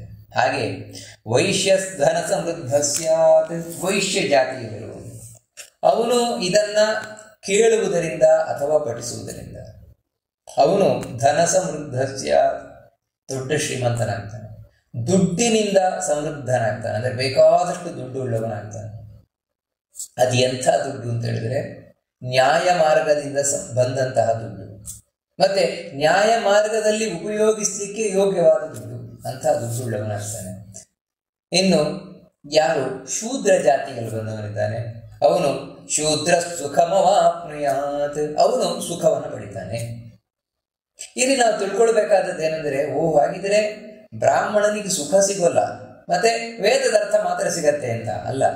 ಮತ್ತೆ ಬ್ರಾಹ್ಮಣನಿಗೆ ವೇದದ ಅರ್ಥ ಗೊತ್ತಾಗುತ್ತೆ, ಅದರೊಟ್ಟಿಗೆ ಜಯವೂ ಸಿಗತ್ತೆ, ಅದರೊಟ್ಟಿಗೆ ಧನ ಮುಂತಾದವುಗಳು ಸಿಗತ್ತೆ, ಅದರೊಟ್ಟಿಗೆ ಸುಖವೂ ಸಿಗತ್ತೆ, ನಾಲ್ವರಿಗೂ ಸಿಗತ್ತೆ. ಆದರೆ ಬ್ರಾಹ್ಮಣನಿಗೆ ವೇದದ ಅರ್ಥ ಸ್ವಲ್ಪ ಉಳಿದವರಿಗಿಂತ ಹೆಚ್ಚು ಗೊತ್ತಾಗುತ್ತೆ. ಅದೇ ರೀತಿ ಕ್ಷತ್ರಿಯನಾದವನಿಗೆ ಜಯ ವಿಶೇಷವಾಗಿ ಸಿಗುತ್ತೆ ಶತ್ರುಗಳೊಂದಿಗೆ. ಇಲ್ಲಿಯೂ ಕೂಡ ಹಾಗೆ ತಿಳ್ಕೊಳ್ಬೇಕಾದ. ವೈಶ್ಯನಾದವನಿಗೆ ಉಳಿದವರಿಗಿಂತ ಸ್ವಲ್ಪ ದುಡ್ಡು ಹೆಚ್ಚು ಸಿಗ್ಬೋದು, ಅವನಿಗೆ ಉಳಿದದ್ದು ಕಡಿಮೆ. ಇನ್ನು ಶೂದ್ರನಾದವನಿಗೆ ಉಳಿದ ಮೂವರಕ್ಕಿಂತಲೂ ಸುಖ ಅವನಿಗೆ ಮುಖ್ಯವಾಗಬೇಕಾದದ್ದು. ಆ ಸುಖ ಸಿಗತ್ತೆ, ನೆಮ್ಮದಿ ಸಿಗತ್ತೆ ಅವನಿಗೆ. ಇನ್ನು ದೇವರ ಬಗ್ಗೆಯೂ ಅವನಿಗೆ ಗೊತ್ತಾಗುತ್ತೆ, ಜಯವೂ ಸಿಗತ್ತೆ. ಉಳಿದವರು ಎಲ್ರಿಗಿಂತಲೂ ಅವನು ಜಯಿಸ್ತಾನ. ಅದೇ ರೀತಿ ಅವನಿಗೆ ದುಡ್ಡು ಸಿಗತ್ತೆ, ಅದರೊಟ್ಟಿಗೆ ಸುಖ ಸಿಗತ್ತೆ. ಈ ರೀತಿ ಒಬ್ಬ ವ್ಯಕ್ತಿಗೆ ಏನು ಬೇಕೋ ಅದು ಸಿಗತ್ತೆ. ಬಯಸುವುದು ಇಷ್ಟು ಮಾತ್ರ ಅಲ್ಲ, ಧರ್ಮಾರ್ಥಿ ಪ್ರಾಪ್ನುಯಾತ್ ಧರ್ಮಂ ಅರ್ಥಾರ್ಥಿ ಚಾರ್ಥಮಾಪ್ನುಯಾತ್ ಕಾಮಾನ್ ಅವಾಪ್ನುಯಾತ್ ಕಾಮಿ ಪ್ರಜಾರ್ಥಿ ಚಾಪ್ನುಯಾತ್ ಪ್ರಜಾಂ. ಹಿಂದೆ ವಿಶೇಷವಾಗಿ ಒಂದು ಜಾತಿಯನ್ನು ಇಟ್ಕೊಂಡು ಹೇಳಿದ್ರು. ಇವಾಗ ಜಾತಿ ಬೇಡ, ಪ್ರತಿಯೊಬ್ಬರಿಗೂ ಕಾಮನ್ ಆಗಿ ಹೇಳೋದಾದ್ರೆ, ಇವಾಗ ಬ್ರಾಹ್ಮಣ ಇರ್ಬೋದು, ಕ್ಷತ್ರಿಯ ಇರ್ಬೋದು, ವೈಶ್ಯ ಇರ್ಬೋದು, ಶೂದ್ರ ಇರ್ಬೋದು, ಸ್ತ್ರೀ ಇರ್ಬೋದು, ಯಾರೇ ಇರ್ಬೋದು, ಸ್ತ್ರೀಯರಿರ್ಬೋದು, ಯಾರೇ ಇರ್ಬೋದು, ಅವರು ಧರ್ಮವನ್ನು ಬಯಸ್ತಾ ಇದ್ದಾರೆ. ನಾನು ಧರ್ಮಾಚರಣೆಯನ್ನು ಮಾಡಬೇಕು, ಅದಕ್ಕೆ ಬೇಕಾದ ಎಲ್ಲ ಸೌಲಭ್ಯಗಳು ನನಗೆ ಬೇಕು ಅಂತ ಆ ದೃಷ್ಟಿಕೋನವನ್ನು ಇಟ್ಟುಕೊಂಡು ದೇವರ ಹತ್ರ ಪ್ರಾರ್ಥನೆಯನ್ನು ಮಾಡ್ತಾ ವಿಷ್ಣು ಸಹಸ್ರನಾಮವನ್ನು ಪಠನ ಮಾಡುವುದಾಗಲಿ, ಅರ್ಥವನ್ನು ಕೇಳುವುದಾಗಲಿ, ಆ ರೀತಿ ಮಾಡಿದರೆ ಅವರಿಗೆ ಧರ್ಮಂ ಪ್ರಾಪ್ನಿಯ, ಧರ್ಮ ಸಿಗತ್ತೆ. ಅಂದರೆ ಯಾವ ರೀತಿ ನಾವು ಚೆನ್ನಾಗಿ ಆಚರಣೆ ಮಾಡಬೇಕು, ಧರ್ಮಾಚರಣೆ ಮಾಡಬೇಕು ಗೊತ್ತಾಗುತ್ತೆ. ಮತ್ತೆ ಆ ಧರ್ಮಾಚರಣೆಗೆ ಬೇಕಾದಂತಹ ಎಲ್ಲ ಫೆಸಿಲಿಟೀಸ್ ದೇವರು ಒದಗಿಸಿಕೊಡ್ತಾನೆ. ಹಾಗೆಯೇ ಅರ್ಥಾರ್ಥಿ ಚಾರ್ಥಮಾಪ್ನುಯಾತ್, ಯಾರು ದುಡ್ಡು ಬಯಸ್ತಾ ಇದ್ದಾನೆ, ಸಂಪತ್ತು ಬಯಸ್ತಾ ಇದ್ದಾನೆ, ಅವನಿಗೆ ಸಂಪತ್ತು ಸಿಗತ್ತೆ. ಆದರೆ ಇಲ್ಲಿ ಗಮನಿಸಬೇಕಾದದ್ದು ಏನಂದರೆ, ನಾವು ವಿಷ್ಣು ಸಹಸ್ರನಾಮವನ್ನು ಶ್ರದ್ಧಾ ಭಕ್ತಿಯಿಂದ ಕೇಳುವುದು, ಹೇಳುವುದರ ಇದರಿಂದ ಬರುವ ಧನ ನ್ಯಾಯ ಮಾರ್ಗದ ಧನ, ನ್ಯಾಯ ಮಾರ್ಗದಲ್ಲಿ ಖರ್ಚಾಗುವ ಧನ, ಮತ್ತೆ ಯಾವುದೇ ತಲೆಬಿಸಿಯನ್ನು ತಂದುಕೊಡುವ ಧನ, ಸುಖಕ್ಕೆ ಕಾರಣವಾದ ಧನ. ಅಂತ ದುಡ್ಡನ್ನು, ಧನವನ್ನು, ಸಂಪತ್ತನ್ನು ಪಡೆಯುವನಾಗ್ತಾನೆ. ಕಾಮಾನವಾಪ್ನುಯಾತ್ ಕಾಮಿ. ಇನ್ನು ಯಾರು ನಾನಾ ವಿಧವಾದ ಕಾಮನೆಗಳನ್ನು ಇಟ್ಕೊಂಡಿದ್ದಾನೆ, ಆಸೆ, ಮನುಷ್ಯ ಅಂತ ಹೇಳಿದ್ಮೇಲೆ ಆಸೆಗಳಿದ್ದೇ ಇರ್ತದೆ, ನೂರಾರು ಆಸೆಗಳಿದ್ದಾವೆ, ಎಲ್ಲ ಆಸೆಗಳು ಪೂರ್ಣೆ ಆಗುತ್ತೆ ಅಂತ ಹೇಳಿ ವಿಷ್ಣು ಸಹಸ್ರನಾಮವನ್ನು ಭಕ್ತಿ ಶ್ರದ್ಧೆಯಿಂದ ಕೇಳುವುದರಿಂದ, ಪಠಿಸುವುದರಿಂದ. ಆದರೆ ಇಲ್ಲೂ ನಾವು ಗಮನಿಸಬೇಕಾದದ್ದು ಅಂದರೆ, ಎಲ್ಲ ಆಸೆಗಳು ಅಂತ ಹೇಳಿದರೆ ಒಳ್ಳೊಳ್ಳೆ ಆಸೆಗಳು ಮಾತ್ರ. ಯಾವತ್ತೂ ವಿಷ್ಣುವಿನ ವೈಶಿಷ್ಟ್ಯ ಏನು ಅಂತ ಹೇಳಿದರೆ, ಯಾವುದೇ ಕಾರಣಕ್ಕೂ ನೀವು ಕೆಟ್ಟ ಆಸೆಯನ್ನು ಬಯಸಿದರೆ ಕೊಡೋಲ್ಲ. ಇದು ವಿಷ್ಣುವಿನ ವೈಶಿಷ್ಟ್ಯ. ಉಳಿದ ದೇವತೆಗಳಿಗಿಂತ, ಉಳಿದ ದೇವತೆಗಳು ಹಾಗಲ್ಲ, ನೀವು ಏನು ಬಯಸಿದ್ರು ಕೊಟ್ಟಾರೆ. ಆದರೆ ವಿಷ್ಣು ಮಾತ್ರ ನಿಮಗೆ ಅದರಿಂದ ಒಳ್ಳೆಯದಾಗುವುದಾಗಿದ್ದರೆ ಮಾತ್ರ ಕೊಡ್ತಾನೆ, ಇಲ್ಲದಿದ್ರೆ ಕೊಡುವುದಿಲ್ಲ. ನಿಮಗೆ ಅದರಿಂದ ಒಳ್ಳೆಯದಾಗುವುದಿಲ್ವಾ, ಕೊಡುವುದಿಲ್ಲ ಅಂತ ಆಸೆಯನ್ನು ಕೊಡುವುದಿಲ್ಲ. ಆದರೆ ನಿಮಗೆ ಅದರಿಂದ ಒಳ್ಳೆಯದಾಗುತ್ತೆ, ನೀವು ಬಯಸ್ತಾ ಇರ್ತಾನೆ, ಖಂಡಿತ ಕೊಟ್ಟೆ ಕೊಡ್ತಾನೆ ಭಗವಂತ. ಹೀಗೆ ಯಾರು ಸಜ್ಜನರು ಏನನ್ನ ಬಯಸ್ತಾ ಇದ್ದಾರೆ, ಒಳ್ಳೆಯದನ್ನ, ಆ ಎಲ್ಲವನ್ನ ಕೊಡ್ತಾನಂತೆ. ಅದನ್ನು ಇಲ್ಲ ಅಂತ ಹೇಳೋದೇ ಇಲ್ಲ. ಮತ್ತೆ ಪ್ರಜಾರ್ಥಿ ಚಾಪ್ನುಯಾತ್ ಪ್ರಜಾಂ, ಯಾರು ಮಕ್ಕಳನ್ನು ಬಯಸ್ತಾ ಇದ್ದಾನೆ ಅವನು ಮಕ್ಕಳನ್ನು ಪಡಿತಾನೆ. ಅಲ್ಲ, ಹಿಂದೆ ಕಾಮಾರ್ಥಿ ಕಾಮ್ನೆಯ, ಯಾರಿಗ ಏನೇನು ಆಸೆ ಇದೆ ಎಲ್ಲ ಆಸೆ ಪೂರ್ಣ ಆಗುತ್ತೆ ಅಂತ ಹೇಳಿದ್ರಲ್ವ, ಮಕ್ಕಳ ಆಸೆ ಅಲ್ಲೇ ಬಂದಾಯ್ತಲ್ವ. ಮತ್ತೆ ಇಲ್ಲಿ ಯಾಕೆ ವಿಶೇಷವಾಗಿ ಹೇಳ್ತಾ ಇರುವುದು ಅಂತ ಹೇಳಿದ್ರೆ, ಇಲ್ಲಿ ವಿಶೇಷವಾಗಿ ಹೇಳ್ತಾ ಇರುವುದಂದ್ರೆ ಬರೀ ಮಕ್ಕಳು ಬೇಕು ಅಂತ ಬಯಸ್ತಾ ಇರುವುದಲ್ಲ, ಮತ್ತೆ ಒಳ್ಳೆ ಮಕ್ಕಳು ಬೇಕು ಅಂತ. ಒಳ್ಳೆಯ ಮಕ್ಕಳು, ನಮ್ಮನ್ನು ಉದ್ಧರಿಸುವ ಮಕ್ಕಳು, ದೇಶವನ್ನು ಉದ್ಧಾರ ಮಾಡುವ ಮಕ್ಕಳು, ಭಗವದ್ ಭಕ್ತರಾದ ಮಕ್ಕಳು, ಈ ರೀತಿಯ ಮಕ್ಕಳು ಬೇಕು ನನಗೆ, ಇವರೇ ಪ್ರಜಾ ಅಂತ ಕರೆಯುವಂಥದ್ದು. ಇಂಥ ಒಳ್ಳೆ ಶ್ರೇಷ್ಠರಾದ ಮಕ್ಕಳು ಬೇಕು ಅಂತ ಹೇಳಿದ್ರೆ ಅದು ಕೂಡ ಸಿಗ್ಲಿಕ್ಕೆ ಸಾಧ್ಯ ಇದೆ ವಿಷ್ಣು ಸಹಸ್ರನಾಮದಿಂದ ಅಂತ ತಿಳಿಸ್ತಾ ಇರುವಂಥದ್ದು. ಮತ್ತು ಇನ್ನೊಂದೇನು ಅಂತ ಹೇಳಿದ್ರೆ, ಪ್ರಜಾ ಅಂತ ಹೇಳಿದ್ರೆ ಪ್ರಕೃಷ್ಟವಾದ ಜ್ಞಾನ, ಅದು ಕೂಡ ತಿಳ್ಕೊಳ್ಬಹುದು. ಭಗವಂತನ ಬಗ್ಗೆ ನಮಗೆ ತಿಳುವಳಿಕೆ, ಅದರಿಂದಾಗಿಯೇ ನಾವು ಶ್ರೇಷ್ಠರಾಗ್ತೇವೆ. ಜಗತ್ತಿನಲ್ಲಿ ಬೇರೆ ಯಾವುದರಿಂದಲೂ ನಾವು ಶ್ರೇಷ್ಠರಾಗುವುದಿಲ್ಲ. ಯಾವಾಗ ದೇವರ ಬಗ್ಗೆ ತಿಳ್ಕೊಳ್ತೇವೆ ಅದರಿಂದಲೇ ಶ್ರೇಷ್ಠರಾಗುವುದು. ಇಲ್ಲಿವರೆಗೆ ಇತಿಹಾಸದಲ್ಲಿ ಶ್ರೇಷ್ಠರಾಗಿ ಉಳಿದು ಹೋದವರು ಯಾರು ಅಂದರೆ, ಯಾರು ದೇವರ ಬಗ್ಗೆ ತಿಳ್ಕೊಂಡಿದ್ದಾರೆ, ದೇವರ ಉಪಾಸನೆಯನ್ನು ಮಾಡ್ಕೊಂಡು ಹೋಗಿದ್ದಾರೆ, ಅವರು ಮಾತ್ರ. ಉಳಿದವರು ನಾಮವೇ ಇಲ್ಲ, ಹೆಸರೇ ಇಲ್ಲದೆ ಹೊರಟೋಗಿದ್ದಾರೆ.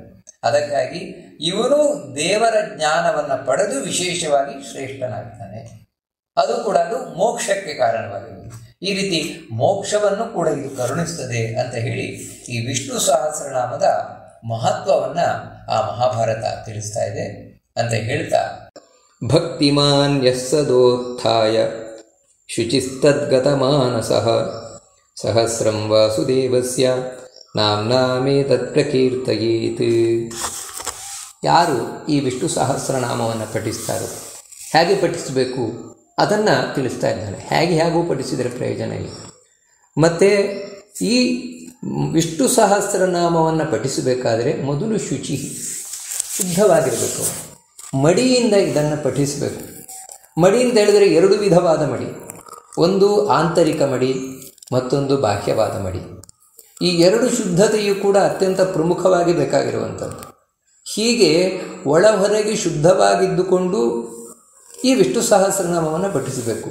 ಯಾಕೆ ಈ ಶುದ್ಧಿಯ ಅವಶ್ಯಕತೆ ಯಾಕೋಸ್ಕರ ಇದೆ ಅಂತ ಹೇಳಿದರೆ ತದ್ಗತ ಮಾನಸ, ಆ ಭಗವಂತನಲ್ಲಿ ನಾವು ಮನಸ್ಸನ್ನು ನಿಲ್ಲಿಸಬೇಕು ಅಂತ ಹೇಳಿದರೆ ಒಳ ಹೊರಗಿನ ಶುದ್ಧಿ ಅತ್ಯವಶ್ಯಕ. ಇಲ್ಲದೇ ಇದ್ದರೆ ದೇವರಲ್ಲಿ ಮನಸ್ಸನ್ನು ನಿಲ್ಲಿಸಲಿಕ್ಕಾಗುವುದಿಲ್ಲ. ಮನಸ್ಸು ಕೊಳೆಯಾಗ್ತದೆ. ಕೊಳೆಯಾದ ಮನಸ್ಸಿನಿಂದ ದೇವರನ್ನು ಧ್ಯಾನ ಮಾಡಲಿಕ್ಕಾಗೋಲ್ಲ. ಧ್ಯಾನ ಮಾಡದೆ ವಿಷ್ಣು ಸಹಸ್ರನಾಮದ ಫಲ ಸಿಗುವುದಿಲ್ಲ. ಕೇವಲ ಹೊರಗಿನ ಯಾಂತ್ರಿಕವಾದ ಪಠನದಿಂದ ಪ್ರಯೋಜನ ಆಗುವುದಿಲ್ಲ. ಅದಕ್ಕಾಗಿ ದೇವರಲ್ಲಿ ನೆಟ್ಟ ಮನಸ್ಸುಳ್ಳವನಾಗಿ, ವಿಷ್ಣುವಿನಲ್ಲಿ ನೆಟ್ಟ ಮನಸ್ಸುಳ್ಳವನಾಗಿ, ಶುದ್ಧವಾಗಿ, ಯಹ ಸದೋತ್ಥಾಯ, ಯಾರು ಯಾವತ್ತೂ ಎಚ್ಚರವಾಗಿದ್ದು, ಉತ್ಥಾಯ ಎದ್ದು ಅಂತ ಹೇಳಿದ್ರೆ ಬೆಳಗಿನ ಜಾವ ಎದ್ದು ಅಂತಲೂ ಆಗಬಹುದು, ಇಲ್ಲ ಅಂತಲ್ಲ. ಮತ್ತೇನು ಅಂತ ಹೇಳಿದ್ರೆ ಉತ್ತಿಷ್ಠತ ಜಾಗ್ರತ ಅಂತ ಉಪನಿಷತ್ತು ಹೇಳ್ತಾ ಇದೆ. ಎದ್ದೇಳು. ಯಾಕಂದರೆ ನಿನ್ನ ಗುರಿಯ ಕಡೆಗೆ ತಲುಪಲಿಕ್ಕೆ ನೋಡು ಅಂತ ಉಪನಿಷತ್ತು ಹೇಳ್ತಾ ಇದೆ. ಹಾಗೆಯೇ ಜೀವನದಲ್ಲಿ ಎಚ್ಚೆತ್ತುಕೊಂಡು, ಅದಕ್ಕೆ ಸದೋತ್ಥಾಯ ಅಂತ ಹೇಳ್ತಾ ಇರ್ತಾರೆ. ಸದಾ ಉತ್ಥಾಯ, ಯಾವಾಗಲೂ ಎಚ್ಚೆತ್ತುಕೊಂಡು ಅಂದರೆ ನನಗೆ ಈ ಜೀವನದ ಗುರಿ ಏನು, ನಾನು ಯಾಕೋಸ್ಕರ ಈ ಜೀವನಕ್ಕೆ ಹುಟ್ಟಿ ಬಂದಿದ್ದೇನೆ, ಇದನ್ನು ನಾವು ಯಾವಾಗ ಅರಿತುಕೊಳ್ತೇವೋ ಆಗಲೇ ಎಚ್ಚೆತ್ತು ಇರುವುದು. ಅದನ್ನೇ ದಾಸರು ಹೇಳಿದಾಗೆ ಎಚ್ಚೆತ್ತು ಇರುಕಂಡ್ಯ ಮನವೇ ಅಂತ ಹೇಳಿದಾಗೆ, ಹಾಗೆ ಜೀವನದ ಉದ್ದೇಶವನ್ನು ನೀನು ಅರಿತು ಅದರ ಬಗ್ಗೆ ಎಚ್ಚೆತ್ತುಕೊಂಡು, ಹಾಗೆ ನನ್ನ ಜೀವನ ಸಾರ್ಥಕ ಆಗಬೇಕು ಅಂತೇಳಿದರೆ ಈ ವಿಷ್ಣು ಸಹಸ್ರನಾಮ ಪ್ರತಿಪಾದ್ಯನಾದ ವಿಷ್ಣುವಿನ ಅನುಗ್ರಹ ಬೇಕು. ಹಾಗೆ ತಾನು ಎಣಿಸಿ ವಿಷ್ಣು ಸಹಸ್ರನಾಮವನ್ನು ಪಠಿಸಬೇಕು. ಅಥವಾ ಬೆಳಗಿನ ಜಾವ ಅಂತ ಅರ್ಥ ಮಾಡಿಕೊಂಡ್ರೂ ಕೂಡ ಹೌದು, ಬೆಳಗಿನ ಜಾವ ಈ ವಿಷ್ಣು ಸಹಸ್ರನಾಮವನ್ನು ಪಠಿಸಬೇಕು. ಸದಾ ಉತ್ಥಾಯ ಅಂದರೆ ಯಾವಾಗಲೂ ಬೆಳಗೆದ್ದು, ಯಾವಾಗಲೂ ಅಂತ ಹೇಳಿದರೆ, ಯಾಕಂದರೆ ಯಾವುದೇ ಒಂದು ಫಲ ಕೊಡಬೇಕು ಅಂತ ಹೇಳಿದರೆ ಕೇವಲ ಯಾವತ್ತೂ ಒಂದು ದಿನ ನಾನು ಬೆಳಗ್ಗೆದ್ದು ಸಹಸ್ರನಾಮವನ್ನು ಪಾರಾಯಣ ಮಾಡಿದೆ ಅಂತ ಹೇಳಿದ ಕೂಡಲೇ ಫಲ ಸಿಗೋದಿಲ್ಲ. ಮತ್ತು ಯಾವತ್ತೂ ಹಾಗೆ ಮಾಡ್ತಾ ಇರಬೇಕು. ಹಾಗೆ ಮಾಡಿದಾಗ ಫಲ ಸಿಗುತ್ತದೆ. ಅದಕ್ಕೋಸ್ಕರ ಸದೋತ್ಥಾಯ. ಮತ್ತು ದೇವರಲ್ಲಿ ಮನಸ್ಸನ್ನು ನೆಡಬೇಕು, ಭಕ್ತಿ ಮಾಡಬೇಕು. ಯಾಕಂದರೆ ದ್ವೇಷದಿಂದಲೂ ದೇವರಲ್ಲಿ ಮನಸ್ಸನ್ನು ನಿಲ್ಲಿಸ್ಲಿಕ್ಕೆ ಬರ್ತದೆ. ಕಂಸನ ಹಾಗೆ, ಹಿರಣ್ಯಕಶಿಪುವಿನ ಹಾಗೆ ಅದಲ್ಲ. ಮತ್ತು ಭಕ್ತಿಯಿಂದ ಅಂದರೆ ಭಗವಂತನಲ್ಲಿ ಅತ್ಯಂತ ಪ್ರೀತಿಯಿಂದ ದೇವರ ಮಹಿಮೆಯನ್ನು ತಿಳಿದು ದೇವರಲ್ಲಿ ನಮಗೆ ಉಂಟಾಗುವಂತಹ ಒಂದು ಬಿಡಲಾರದ ನಂಟೇನಿದೆ ಅದೇ ಭಕ್ತಿ.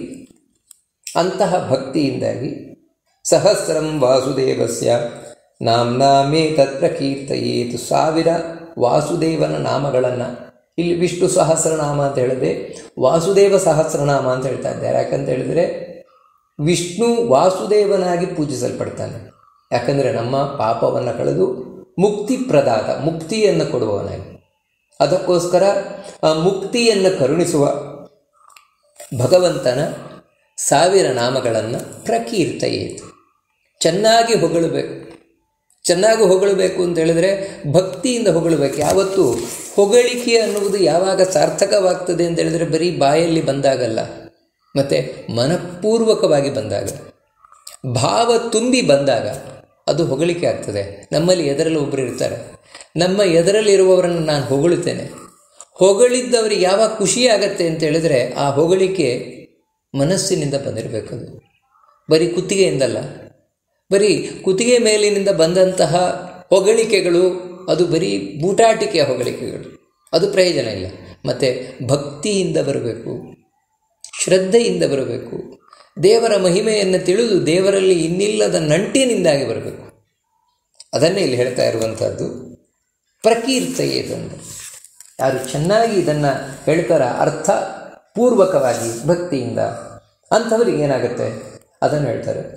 ಯಶಃಪ್ರಾಪ್ನೋತಿ ವಿಪುಲಂ ಯಾತಿ ಪ್ರಾಧಾನ್ಯಮೇವ ಚ ಅಚಲಾಂ ಶ್ರಿಯಮಾಪ್ನೋತಿ ಶ್ರೇಯ ಪ್ರಾಪ್ನೋತ್ಯನುತ್ತಮಂ.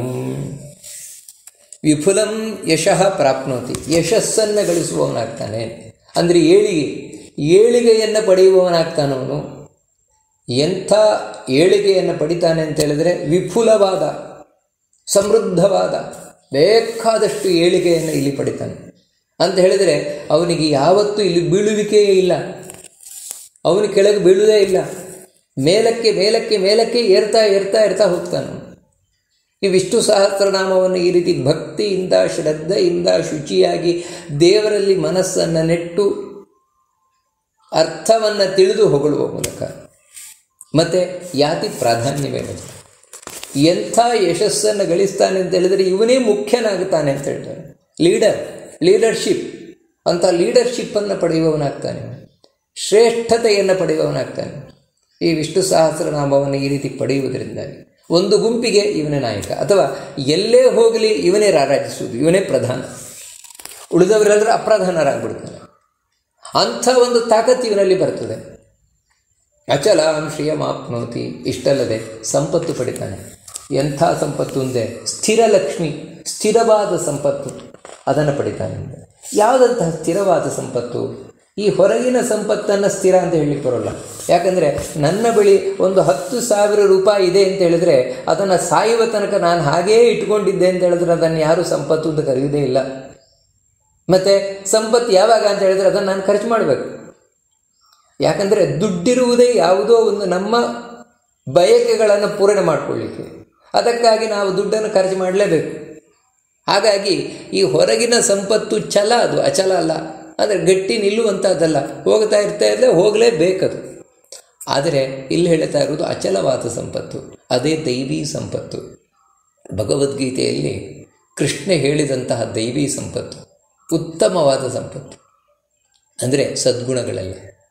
ಇಂಥ ಸದ್ಗುಣಗಳು ಅವನಲ್ಲಿ ಯಾವಾಗಲೂ ನಿಲ್ತದೆ. ಅಂದರೆ ಅವನು ಒಳ್ಳೆಯವನಾಗ್ತಾನೆ. ಹೊರಗಿನ ಸಂಪತ್ತು ಬರ್ತದೆ ಇಲ್ಲ ಅಂತಲ್ಲ, ಮತ್ತು ಅವನು ಒಳ್ಳೆಯ ವ್ಯಕ್ತಿ ಆಗ್ತಾನೆ, ಸದ್ಗುಣ ಭರಿತನಾಗ್ತಾನೆ. ಅಷ್ಟು ಮಾತ್ರ ಅಲ್ಲ, ಶ್ರೇಯಪ್ರಾಪ್ನೋತ್ಯನುತ್ತಮಂ ಅಂತ ಹೇಳ್ತಾರೆ. ಅನುತ್ತಮಂ ಶ್ರೇಯ ಪ್ರಾಪ್ನೋತಿ. ಶ್ರೇಯಸ್ಸು ಅಂತೇಳಿದರೆ ಮೇಲೆ ನಾವು ಯಾವುದನ್ನು ತಲುಪಬೇಕಾಗಿದೆ, ಯಾವ ಗುರಿಯನ್ನು ಅಂಥದ್ದು, ಅದೇ ಮೋಕ್ಷ.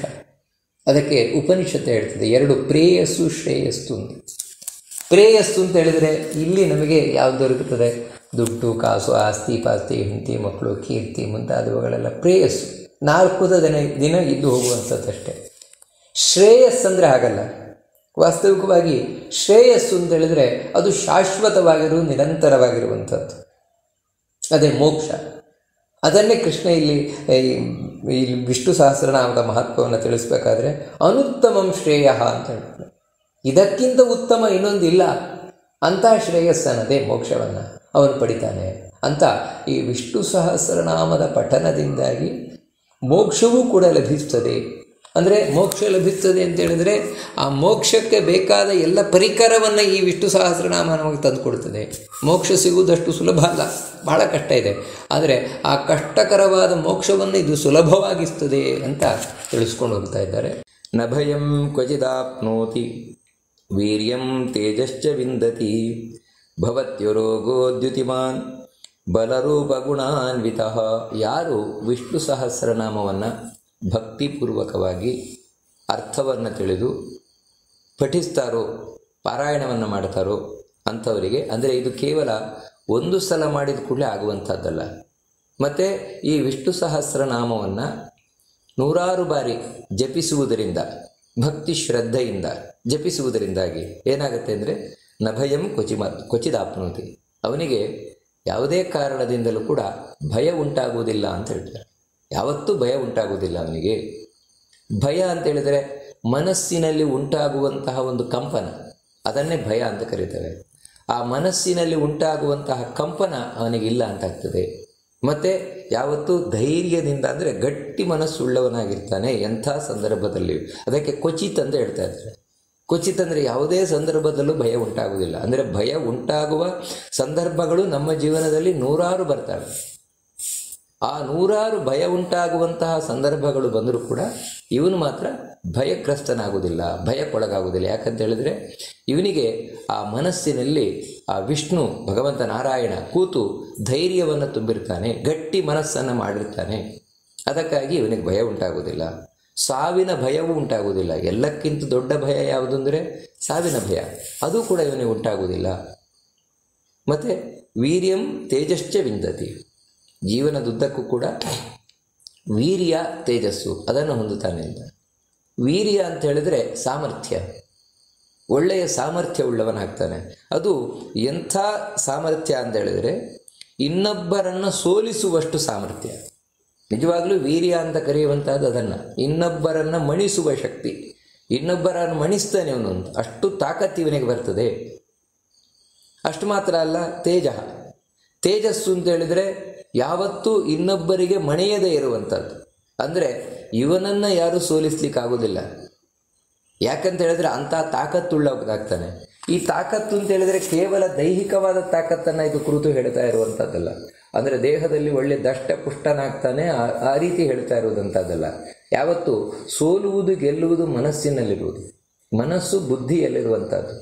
ಯಾರ ಬುದ್ಧಿ ಶಾರ್ಪ್ ಅಂತ ಹೇಳಿದರೆ ಅತ್ಯಂತ ತೀಕ್ಷ್ಣವಾಗಿದೆ, ಯಾವ ಸಂದರ್ಭದಲ್ಲಿ ಏನು ಮಾತಾಡಬೇಕು, ಏನು ನಿರ್ಧಾರ ತಗೊಳ್ಬೇಕು ಅಂತ ಗೊತ್ತಿದೆ, ಅಂಥ ವ್ಯಕ್ತಿ ಯಾವತ್ತೂ ಸೋಲುವುದಿಲ್ಲ.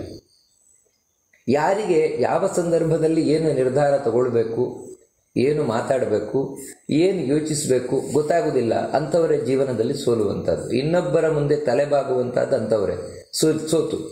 ಆದರೆ ಯಾರು ವಿಷ್ಣು ಸಹಸ್ರನಾಮವನ್ನು ಪಠನವನ್ನು ಮಾಡ್ತಾರೆ ಭಕ್ತಿ ಶ್ರದ್ಧೆಯಿಂದ ಪ್ರತಿನಿತ್ಯವೂ ಕೂಡ, ಅವರು ಯಾವತ್ತೂ ಇನ್ನೊಬ್ಬರಿಗೆ ಮಣಿಯುವಂತಹ ಸಂದರ್ಭ ಬರುವುದಿಲ್ಲ. ಅಷ್ಟು ಮಾತ್ರ ಅಲ್ಲ, ಇವರು ಎಲ್ಲರನ್ನೂ ಮಣಿಸ್ತಾರೆ. ಯಾಕಂದರೆ ಅಂಥ ಸಾಮರ್ಥ್ಯ ಉಳ್ಳವರಾಗ್ತಾರೆ. ಅಂದರೆ ಇದು ಬಲಾತ್ಕಾರದಿಂದಲ್ಲ, ಇನ್ನೊಬ್ಬರು ಇವರಿಗೆ ತಲೆಬಾಗುವಂಥದ್ದು ಬಲಾತ್ಕಾರದಿಂದಲ್ಲ, ಮತ್ತು ಗೌರವದಿಂದ, ಅವರ ಮೇಲಿರುವಂತಹ ಗೌರವದಿಂದಾಗಿ ಎಲ್ಲರೂ ತಲೆಬಾಗ್ತಾರೆ.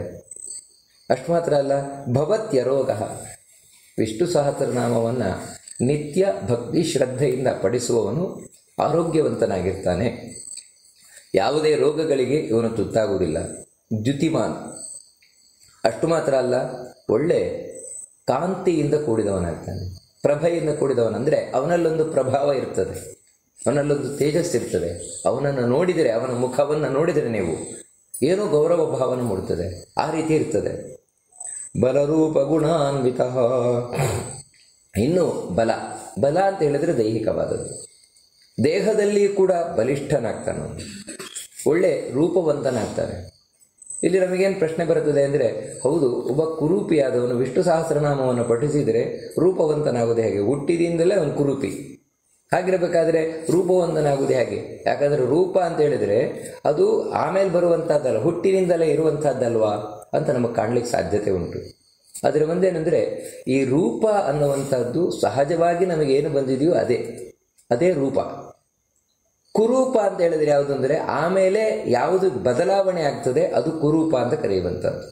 ಅಂದರೆ ಉದಾಹರಣೆಗೆ, ಇವಾಗ ಒಂದು ಹೆಣ್ಣಿಗೆ ಹುಟ್ಟಿನಿಂದ ಯಾವುದು ಬಂದಿದೆಯೋ, ಕಣ್ಣು, ಮೂಗು, ಬಾಯಿ ಮುಂತಾದವುಗಳೆಲ್ಲ, ಮುಖ ಮುಂತಾದವುಗಳೆಲ್ಲ, ಇದು ರೂಪ. ಆನಂತರ ಕುರೂಪ ಯಾವುದು ಅಂತ ಹೇಳಿದ್ರೆ ಆ ಮುಖದ ಮೇಲೆ ಯಾವುದೋ ಗುಳ್ಳೆ ಉಂಟಾಗ್ತದೆ, ಅದರಿಂದಾಗಿ ಇನ್ನೇನೇನೋ ವಿಕಾರಗಳು ಉಂಟಾಗ್ತದೆ. ನೋಡಿ, ಇವೆಲ್ಲವೂ ಕೂಡ ಕುರೂಪ.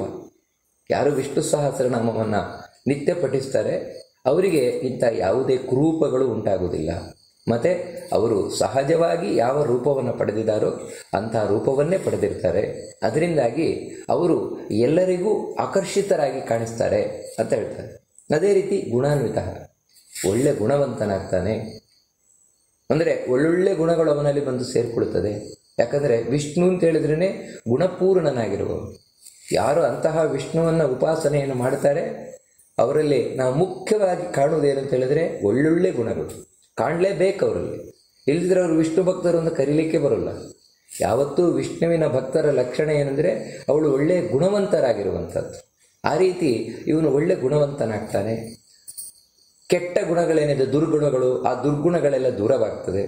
ಅಷ್ಟು ಮಾತ್ರ ಅಲ್ಲ, ರೋಗಾರ್ಥೋ ಮುಚ್ಯತೆ ರೋಗಾತ್, ಬದ್ಧೋ ಮುಚ್ಚೇತ ಬಂಧನಾತ್, ಭಯ ಮುಚ್ಚೇತ ಭೀತಸ್ತು, ಭಯಾನ್ ಮುಚ್ಚೇತ ಭೀತಸ್ತು, ಮುಚ್ಚೇತಾಪನ್ನ ಆಪದಃ. ಯಾರು ರೋಗದಿಂದ ತುತ್ತಾಗಿದ್ದಾನೆ, ರೋಗದಿಂದ ಬಳಲುತ್ತಾ ಇದ್ದಾನೆ, ಅವನು ಕೂಡ ಈ ವಿಷ್ಣು ಸಹಸ್ರನಾಮವನ್ನು ಪಠಿಸಿದರೆ ಅಥವಾ ಬೇರೆಯವರು ಯಾರು ಪಠಿಸ್ತಾ ಇದ್ದಾರೆ ಅದನ್ನು ಕೇಳಿದ್ರಾದ್ರೂ ಅರ್ಥ ಮಾಡಿಕೊಂಡ ಭಕ್ತಿ ಮಾಡ್ತಾ ಇದ್ದಾನೆ. ಅವನಿಗೆ ಬೇರೆಯವರು ಯಾರೋ ಹೇಳ್ತಾ ಇದ್ದಾರೆ, ಅದನ್ನು ಇವನು ಅರ್ಥ ಮಾಡ್ಕೊಳ್ತಾನೋ, ಇದು ಇಂಥ ದೇವರ ಗುಣವನ್ನು ಹೇಳ್ತಾ ಇದೆ, ಇಂಥ ದೇವರ ಗುಣಗಳನ್ನು ಹೇಳ್ತಾ ಇದೆ. ಯಾಕಂದರೆ ವಿಷ್ಣು ಸಹಸ್ರನಾಮ ಅಂದರೆ ಬರೀ ಶಬ್ದ ಅಲ್ಲ. ವಿಶ್ವಂ ವಿಷ್ಣುರ್ವ ಷಟ್ಕಾರೋ ಅಂತ ಬರೀ ಶಬ್ದವನ್ನು ಹೇಳುವುದು ಮಾತ್ರ ಅಲ್ಲ. ವಿಶ್ವ ಅಂತ ಹೇಳಿದರೆ ಯಾವ ದೇವರ ಗುಣವನ್ನು ಅಂದರೆ ಹೊಗಳಿಕೆ, ದೇವರನ್ನು ಯಾವ ರೀತಿ ಹೊಗಳ್ತಾ ಇದೆ, ಯಾವ ರೀತಿ ಹೊಗಳ್ತಾ ಇದೆ, ಆ ಹೊಗಳಿಕೆಯನ್ನೇ ನಾವು ತಿಳ್ಕೊಳ್ಬೇಕಾದದ್ದು. ಯಾರು ಈ ರೀತಿ ಆ ಭಗವಂತನ ಆ ಗುಣಗಳನ್ನು ತಾವು ತಿಳ್ಕೊಂಡು ಅದನ್ನು ಮನಸ್ಸಿನಲ್ಲಿ ಭಕ್ತಿಯನ್ನು ಮಾಡ್ತಾರೆ, ಅಂಥವರು ರೋಗದಿಂದ ಮುಕ್ತರಾಗ್ತಾರೆ. ಬದ್ಧೋ ಮುಚ್ಚೇತ ಬಂಧನಾತ್, ಎಂತಹ ಬಂಧನಕ್ಕೆ ಒಳಗಾಗಿದ್ರೂ ಕೂಡ ಅದು ಸಂಸಾರ ಬಂಧನ ಇರಬಹುದು, ಅಥವಾ ಈ ಯಾವುದೋ ಅಪರಾಧಕ್ಕೆ ಸಿಲುಕಿ ಬಂಧನಕ್ಕೆ ಒಳಗಾಗಿರುವಂಥದ್ದಿರಬಹುದು, ಅಥವಾ ಬೇರೆ ಯಾವುದೇ ರೀತಿಯ ಬಂಧನಗಳು. ಕೆಲವೊಮ್ಮೆ ನಾವು ಬೇರೆ ಯಾವುದೋ ಕೆಲಸಕ್ಕೋಸ್ಕರ ಉದ್ಯೋಗಕ್ಕೋಸ್ಕರ ಸೇರಿಕೊಳ್ತೇವೆ, ಸೇರಿಕೊಂಡು ಆ ಕಡೆ ಬಿಡ್ಲಿಕ್ಕಾಗೋಲ್ಲ, ಈ ಕಡೆ ಇರ್ಲಿಕ್ಕಾಗೋಲ್ಲ. ಇದು ಒಂದು ರೀತಿ ಬಂಧನವೇ. ಯಾಕಂದರೆ ಏನೋ ಒಂದು ಅಗ್ರಿಮೆಂಟ್ ಮಾಡ್ಕೊಂಡ್ಬಿಟ್ಟಿರ್ತಾರೆ, 2 ವರ್ಷ ಬಿಡ್ಲಿಕ್ಕಿಲ್ಲ, ಇದೊಂದು ಬಂಧನ. ಅಂದರೆ ಇಂಥ ಬಂಧನಗಳು ಇರಬಹುದು. ಇದರಿಂದ ಎಲ್ಲ ಮುಕ್ತಿಯನ್ನು ಪಡಿತಾರೆ. ಭಯಾನ್ ಮುಚ್ಚೇತ ಭೀತಸ್ತು, ಯಾರಾದರೂ ಹೆದರಿದ್ದಾರೆ ಅಂತ ಹೇಳಿದರೆ, ಹಿಂದೆ ಹೇಳಿದ್ರು ಭಯವೇ ಉಂಟಾಗುವುದಿಲ್ಲ ಅಂತ. ವಿಷ್ಣು ಸಹಸ್ರನಾಮವನ್ನು ಪಠಿಸುವವನಿಗೆ ಭಯವೇ ಉಂಟಾಗುವುದಿಲ್ಲ. ಆದರೆ ಯಾರೋ ಭಯಕ್ಕೆ ತುತ್ತಾಗಿದ್ದಾನೆ, ಕಾರಣ ಏನಂದ್ರೆ ವಿಷ್ಣು ಸಹಸ್ರನಾಮ ನಿತ್ಯ ಪಠಿಸ್ತಾ ಇಲ್ಲ ಅವನಿಗೆ ಭಯ ಉಂಟಾಗಿದೆ. ಭಯ ಉಂಟಾದರೂ ಕೂಡ ನೀನು ಹೆದರಬೇಕಾಗಿಲ್ಲ, ಅದರ ಬಗ್ಗೆ ಯೋಚನೆ ಮಾಡಬೇಕಾಗಿಲ್ಲ. ವಿಷ್ಣು ಸಹಸ್ರನಾಮವನ್ನು ಭಕ್ತಿ ಶ್ರದ್ಧೆಯಿಂದ ಅರ್ಥಾನುಸಂಧಾನಪೂರ್ವಕವಾಗಿ ಪ್ರತಿದಿನವೂ ಪಠಿಸಿದರೆ ಎಂಥ ಭಯ ಇದ್ರೂ ಹೊರಟು ಹೋಗ್ತದೆ, ಯಾರ ಭಯ ಇದ್ರೂ ಹೊರಟು ಹೋಗುತ್ತಂತೆ. ಮತ್ತು ಮುಚ್ಚೇತಾಪನ್ನ ಆಪದಃ, ಎಂಥ ಕಷ್ಟಗಳು ಬಂದರೂ ಕೂಡ ವಿಷ್ಣು ಸಹಸ್ರನಾಮವನ್ನು ಪಠನೆ ಮಾಡುವುದರಿಂದಾಗಿ ಆ ಕಷ್ಟದಿಂದ ಸುಲಭವಾಗಿ ಪಾರಾಗಲಿಕ್ಕೆ ಸಾಧ್ಯ ಇದೆ. ಹೀಗೆ ಈ ವಿಷ್ಣು ಸಹಸ್ರನಾಮ ಅನ್ನುವಂಥದ್ದು ಪ್ರತಿಯೊಂದಕ್ಕೂ ದಿವ್ಯ ಔಷಧವಾಗಿರುವಂಥದ್ದು ಅಂತ ಹೇಳಿ ಇಲ್ಲಿ ಭೀಷ್ಮಾಚಾರ್ಯರು ಧರ್ಮರಾಜನಿಗೆ ಇದರ ಮಹತ್ವವನ್ನು ತಿಳಿಸ್ಕೊಂಡು ಹೋಗ್ತಾ ಇದ್ದಾರೆ. ದುರ್ಗಾಣ್ಯತಿತರತ್ಯಾಶು ಪುರುಷ ಪುರುಷೋತ್ತಮಂ ಸ್ತುವನ್ನಾಮ ಸಹಸ್ರೇಣ ನಿತ್ಯಂ ಭಕ್ತಿ ಸಮನ್ವಿತಃ. ಈ ವಿಷ್ಣು ಸಹಸ್ರ ನಾಮವನ್ನು ಯಾರು ಪ್ರತಿದಿನವೂ ಕೂಡ ಪಠಿಸ್ತಾನೆ, ನಿತ್ಯವೂ ಕೂಡ ಪಠಿಸ್ತಾನೆ, ಸ್ತುವನ್ ಅಂತ ಹೇಳ್ತಾರೆ. ಪಠನ್ ಅಂತ ಹೇಳುವ ಬದಲು ಸ್ತುವನ್ ಅಂತ ಅಂದರೆ ಸ್ತೋತ್ರ ಮಾಡ್ತಾನೆ. ಸ್ತೋತ್ರ ಮಾಡುವುದು ಅಂತ ಹೇಳಿದರೆ ಏನು? ಸ್ತೋತ್ರ ಮಾಡುವುದು ಅಂದರೆ ಹೊಗಳುವುದು ಅಂತ. ಹೊಗಳುವುದು ಯಾವತ್ತು ಪಠಿಸುವುದು ಅಂದರೆ ಬರೀ ಮೆಕ್ಯಾನಿಕಲ್ ಆಗಿಯೂ ಹೇಳ್ಬೋದು, ಅರ್ಥ ಗೊತ್ತಿಲ್ಲದೆಯೂ ಹೇಳ್ಬೋದು. ಆದರೆ ಈ ಸ್ತೋತ್ರ ಮಾಡಬೇಕಾದ್ರೆ, ಹೊಗಳಬೇಕಾದ್ರೆ ಗೊತ್ತಿರಬೇಕು. ಗೊತ್ತಿದ್ರೆ ಮಾತ್ರ ಅದು ಹೊಗಳಿಕೆ ಆಗುತ್ತೆ. ಅಂದರೆ ಅರ್ಥ ತಿಳಿದಾಗ ಮಾತ್ರ ಅದು ಹೊಗಳಿಕೆ ಆಗುತ್ತೆ. ಅರ್ಥ ತಿಳಿಯದೇ ಇದ್ದರೆ ಅದ್ರ ಹೊಗಳಿಕೆ ಆಗೋಲ್ಲ. ಯಾಕಂತ ಹೇಳಿದ್ರೆ ಭಾವನೆ ಬರೋಲ್ಲ. ಇವಾಗ ನನ್ನ ಎದುರಿಗೆ ಒಬ್ಬ ವ್ಯಕ್ತಿ ನಿಂತಿದ್ದಾನೆ, ಆ ವ್ಯಕ್ತಿಯನ್ನು ನಾನು ಹೊಗಳಬೇಕು ಅಂತ ಹೇಳಿದ್ರೆ ನಾನೇನು ಶಬ್ದಗಳನ್ನು ಹೇಳ್ತೇನೆ, ಆ ಶಬ್ದಗಳು ಬರೀ ಶುಷ್ಕವಾಗಿದ್ದರೆ ಪ್ರಯೋಜನ ಇಲ್ಲ, ಬರಡಾಗಿದ್ದರೆ ಪ್ರಯೋಜನ ಇಲ್ಲ. ಮತ್ತು ಆ ನಾನು ಹೇಳುವ ಶಬ್ದ ಏನಿದೆ ಅದು ಪ್ರೀತಿಯಿಂದ ತುಂಬಿರಬೇಕು. ಯಾಕಂದರೆ ಎದರಲ್ಲಿ ಆ ಹೊಗಳಿಕೆಯನ್ನು ಯಾರು ಕೇಳ್ತಾ ಇದ್ದಾರೆ ಅವರಿಗೂ ಇವರು ನನ್ನ ಹೊಗಳುತ್ತಾ ಇದ್ದಾರೆ ಅಂತ ಗೊತ್ತಾಗುವುದು ಶಬ್ದದಿಂದಲ್ಲ, ಮತ್ತು ಮುಖದ ಭಾವನೆಯಿಂದ. ಆ ಮುಖದ ಭಾವನೆ ಯಾಕೆ ಬರುತ್ತೆ ಅಂತ ಹೇಳಿದರೆ ನಾನು ಆ ಹೊಗಳುವ ಶಬ್ದಕ್ಕೂ ಮನಸ್ಸಿಗೂ ಸಂಬಂಧ ಇದ್ದಾಗ, ಇಲ್ದಿದ್ರೆ ಇಲ್ಲ. ಇಲ್ಲೂ ಆಗಿದ ರೀತಿ ವಿಷ್ಣು ಸಹಸ್ರನಾಮವನ್ನು ನಾವು ಹೇಳಬೇಕಾದ್ರೆ, ಹೊಗಳಬೇಕಾದ್ರೆ ತಿಳ್ಕೊಂಡಿರ್ಬೇಕು ಅರ್ಥವನ್ನು. ಅಷ್ಟು ಮಾತ್ರ ಅಲ್ಲ, ಅದರೊಟ್ಟಿಗೆ ಭಕ್ತಿ ಸಮನ್ವಿತ, ದೇವರಲ್ಲಿ ಒಂದು ಸ್ನೇಹ ಪ್ರೀತಿ ಇರಬೇಕು. ಆ ಪ್ರೀತಿ ಸ್ನೇಹ ಇದ್ದಾಗ, ಅರ್ಥ ತಿಳ್ಕೊಂಡಿದ್ದಾಗ ನಾವು ಹೇಳುವ ಆ ವಿಷ್ಣು ಸಹಸ್ರನಾಮದ ಒಂದೊಂದು ನಾಮಗಳು ಕೂಡ ಸ್ತೋತ್ರ ಆಗ್ತದೆ, ದೇವರ ಹೊಗಳಿಕೆ ಆಗ್ತದೆ. ಯಾಕಂದರೆ ನಾವು ಮನಸಾರ ಅವಾಗ ಹೊಗಳುತ್ತೇವೆ ದೇವರನ್ನು. ಯಾಕಂದರೆ ಅಲ್ಲಿ 1000 ನಾಮಗಳು ಬರೀ ಹೆಸರಲ್ಲ, ಮತ್ತು ಭಗವಂತನ ಗುಣಗಾನ, ದೇವರು ಎಷ್ಟು ಒಳ್ಳೆಯವನಿದ್ದಾನೆ ಅನ್ನುವುದನ್ನು, ದೇವರ ಗುಣವನ್ನು, ಒಳ್ಳೆತನವನ್ನು ತಿಳಿಸ್ತಾ ಇದ್ದಾವೆ 1000 ನಾಮಗಳು. ಆ ಒಳ್ಳೆತನವನ್ನು ತಿಳ್ಕೊಂಡಾಗ ಆ ದೇವರು ಎಷ್ಟು ಒಳ್ಳೆಯವನು ಅಂತ ಗೊತ್ತಾದಾಗ ಮನಸ್ಸು ಆ ದೇವರಲ್ಲಿ ನಿಲ್ತದೆ, ಅದೇ ಹೊಗಳಿಕೆ ಆಗ್ತದೆ. ಆ ರೀತಿ ಯಾರು 1000 ನಾಮಗಳನ್ನು ನಿತ್ಯವೂ ಭಕ್ತಿಯಿಂದ ಕೂಡಿಕೊಂಡವನಾಗಿ ಸ್ತೋತ್ರವನ್ನು ಮಾಡ್ತಾನೆ, ಅಂಥವನು ದುರ್ಗಾಣಿ ಅತತರತಿ ಆಶು ಅಂತ ಹೇಳ್ತಾರೆ. ಎಂಥ ಕಷ್ಟ ಇದ್ರೂ ಕೂಡ ಆ ಕಷ್ಟವಂತ ಪರಿಹಾರ ಹೊಂದುತ್ತಾನಂತೆ. ಅದಕ್ಕೆ ಹೇಳ್ತಾರೆ ದುರ್ಗಾಣಿ ಅಂದರೆ ಕೆಲವೊಂದು ಅಸಾಧ್ಯವಾದದ್ದು, ಬೇರೆ ರೀತಿಯಿಂದ ಇದು ಸಾಧ್ಯವೇ ಇಲ್ಲ ಅಂತ ಆ ರೀತಿ ಇರ್ತದೆ. ನನ್ನ ಜೀವನದಲ್ಲಿ ಇಲ್ಲ, ಇದು ನನಗೆ ಪರಿಹಾರ ಆಗುವುದೇ ಅಲ್ಲ ಈ ಒಂದು ಸಮಸ್ಯೆ ಅಂತ ಆ ರೀತಿ ಇರ್ತದೆ. ಆದರೆ ನಿತ್ಯವೂ ವಿಷ್ಣು ಸಹಸ್ರನಾಮ ಸ್ತೋತ್ರವನ್ನು ಭಕ್ತಿಯಿಂದ ಕೂಡಿಕೊಂಡು ನಾನು ಹೊಗಳಿದಾಗ ದೇವರನ್ನು ಎಲ್ಲ ಅಂತಹ ಸಮಸ್ಯೆಗಳು ಕೂಡ ಪರಿಹಾರ ಆಗುತ್ತೆ. ಪರಿಹಾರ ಆಗದ ಸಮಸ್ಯೆಗಳು ಪರಿಹಾರ ಆಗುತ್ತೆ. ಆದರೆ ಒಂದೇನೆಂದರೆ ಪುರುಷೋತ್ತಮ ಒಬ್ಬ ವ್ಯಕ್ತಿ ಪುರುಷೋತ್ತಮನನ್ನು ಈ ರೀತಿ ಸ್ತೋತ್ರ ಮಾಡುವುದರಿಂದ, ಅಂದರೆ ದೇವರನ್ನು ಸ್ತೋತ್ರ ಮಾಡ್ತಾ ಇದ್ದೇನೆ ಅಂತ ಗೊತ್ತಿರಬೇಕು. ಅದು ಎಂಥ ದೇವರು ಅಂದರೆ ಪುರುಷೋತ್ತಮ ಅಂತ ಹೇಳಿದ್ರೆ ಕೃಷ್ಣ ಭಗವದ್ಗೀತೆಯಲ್ಲಿ ಹೇಳಿದಾಗೆ ಸರ್ವೋತ್ತಮನಾದವನು ನಾರಾಯಣ ಅಂತ, ಈ ರೀತಿ ಸರ್ವೋತ್ತಮನಾದವನು ವಿಷ್ಣು, ಈ ರೀತಿ ತಿಳಿದು ನಾವು ಹೇಳಬೇಕೆ ಹೊರತು ಅಯ್ಯೋ ಎಲ್ಲರಂತೆ ಇವನು ಒಬ್ಬ, ವಿಷ್ಣುವು ಒಬ್ಬ, ಈ ರೀತಿ ನಾವು ತಿಳಿದಾಗ ಈ ರೀತಿ ಕಷ್ಟ ಪರಿಹಾರ ಆಗೋಲ್ಲ ಅಂತ ಇದು ಸೂಚನೆಯನ್ನು ಇಲ್ಲಿ ಕೊಡ್ತಾ ಇದ್ದಾರೆ ಭೀಷ್ಮಾಚಾರ್ಯರು. ಅಷ್ಟು ಮಾತ್ರ ಅಲ್ಲ, ಇದನ್ನು ಇನ್ನು ಸ್ಪಷ್ಟೀಕರಿಸ್ತಾರೆ.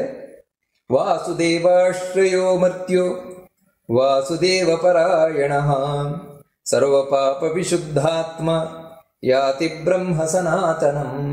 ಹಿಂದೆ ಹೇಳಿದ್ದನ್ನೇ ಸ್ಪಷ್ಟಪಡಿಸ್ತಾ ಇದ್ದಾರೆ. ಪುರುಷೋತ್ತಮ ಅಂತ ಹಿಂದೆ ಹೇಳಿದರು.